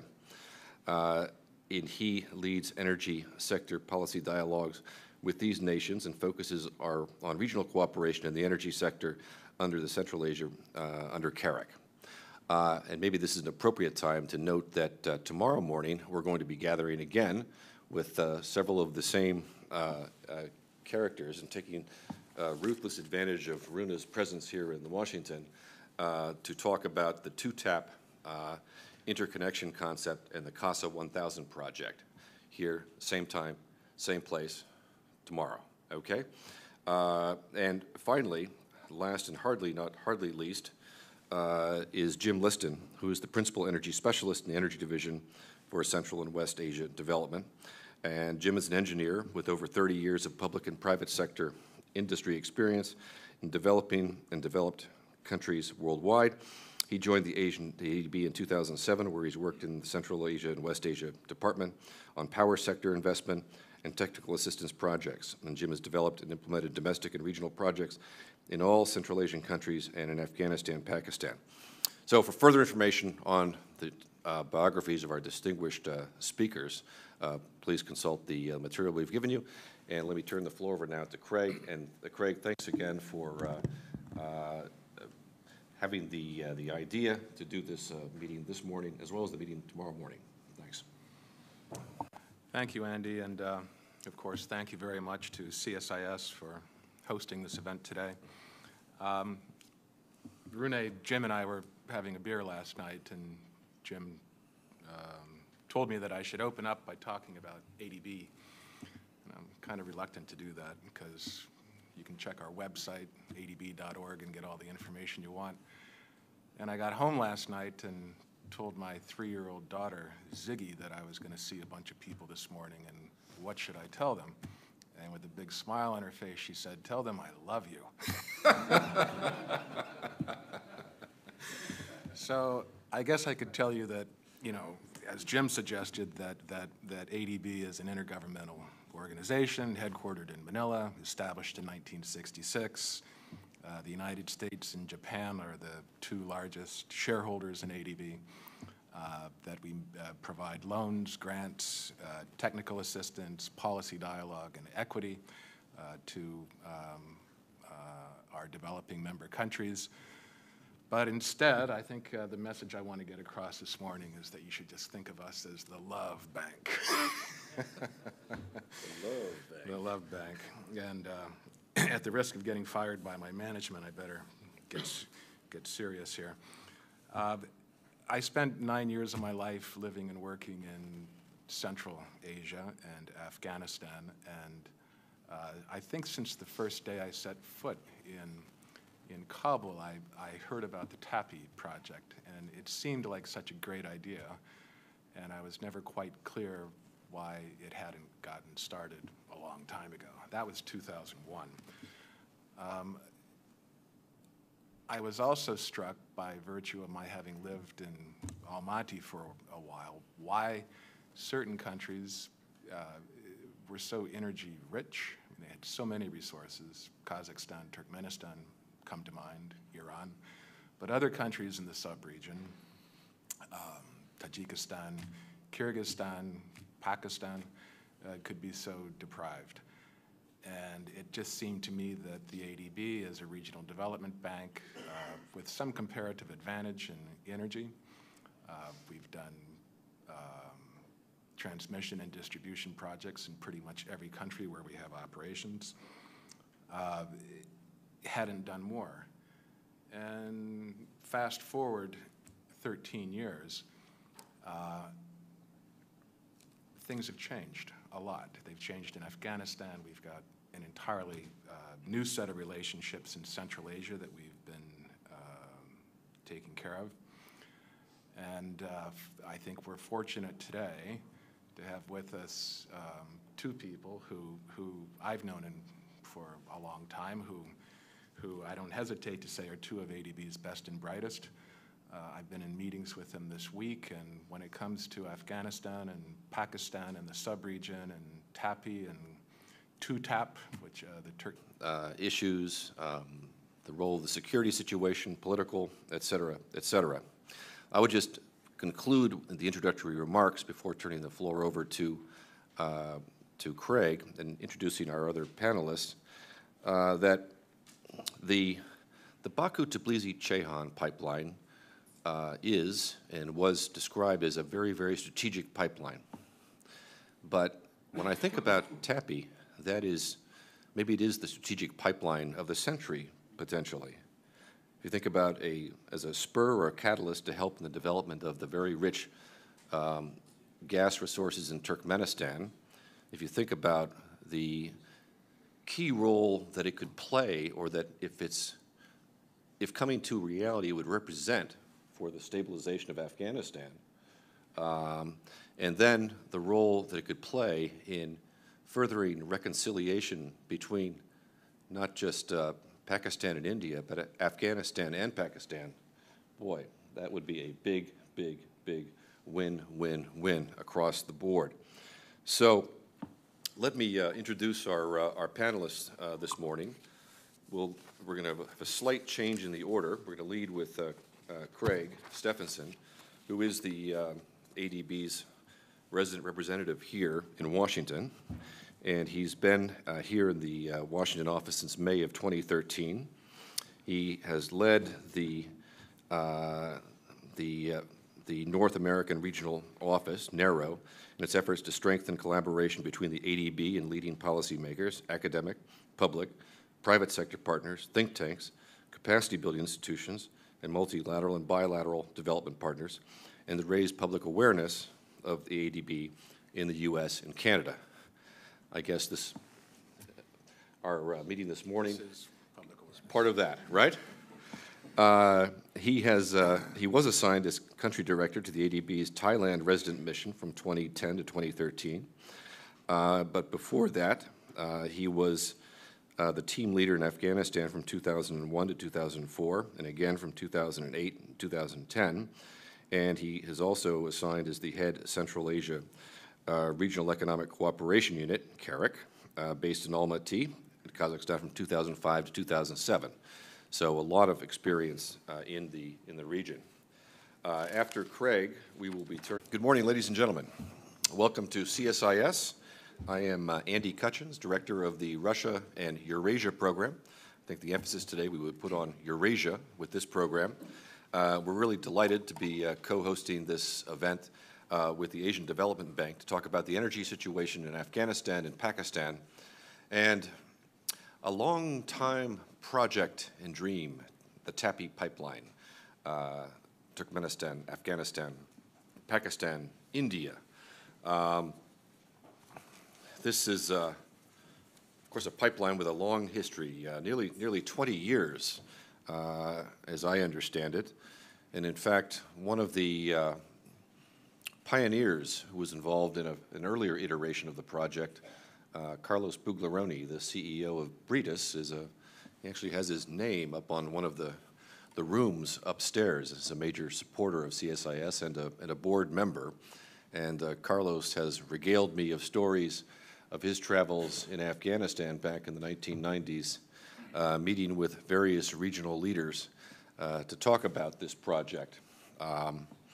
And of course, we all know that the project didn't come off at that time and was sitting on the shelf, I think, for a number of years. But it has reemerged in the last 6, 7, 8 years. Where would you put the date at, gentlemen? Take your pick. Take your pick. And particularly thinking about it as its role in stabilizing Afghanistan. And here at CSIS, myself and several others and along with Fred Starr at SAIS Catchy, kind of across the street. We got very involved in this and thinking about a regional economic development strategy for Afghanistan. As a Sovietologist myself, or I cut my teeth as a Sovietologist in the 1980s, I knew a lot about the Soviet-Afghan War, but I didn't really get very involved in looking at closely our more recent military adventure in Afghanistan post 9/11 until about the fall of 2009, when the debate was kind of raging in Washington about Afghan strategy. And we had just completed, or were in the midst of completing, several reports tied to the development of the Northern Distribution Network to support our troops in Afghanistan, which led us to start thinking about a regional economic strategy for Afghanistan and to talk about it in terms of a modern Silk Road. But what was so striking to me in those days about the debate, I felt the debate was so narrow. We seemed to be only talking about military security issues. And even in that context, it was just, was it counterterrorism or counterinsurgency, and how much should the troop presence be increased, how long should it be there for, et cetera, et cetera. And it was really striking to me that it seemed that the economic side of the equation was under-attended to. And whatever success was achieved on the military side, if there wasn't sustainable economic development for Afghanistan, it just seemed clear that the likelihood of that success sticking was not going to be tremendously high. And so, of course, the TAPI pipeline was one of the key projects that we were very enthusiastic about and encouraged in a report that we published in June of 2010. It was modestly titled A Modern Silk Road Strategy, The Key to Success in Afghanistan. And, of course, it was the project has been adopted by the Obama administration as a central piece of their new Silk Road vision for the region, and has been assiduously pushing for the development of it. But it's really the Asian Development Bank that has been most active in the region for years through CAREC and other activities, the Central Asia Regional Economic Council. Cooperation, excuse me. I've always found that acronym a little bit funny. There's not a something on the end that's a noun, or more like a different kind of noun. But so it's terrific today that we have three people here to discuss the energy situation in Afghanistan and Pakistan, the role that the TAPI pipeline could play, and then a very informed audience to discuss and about various aspects of commercial viability, technical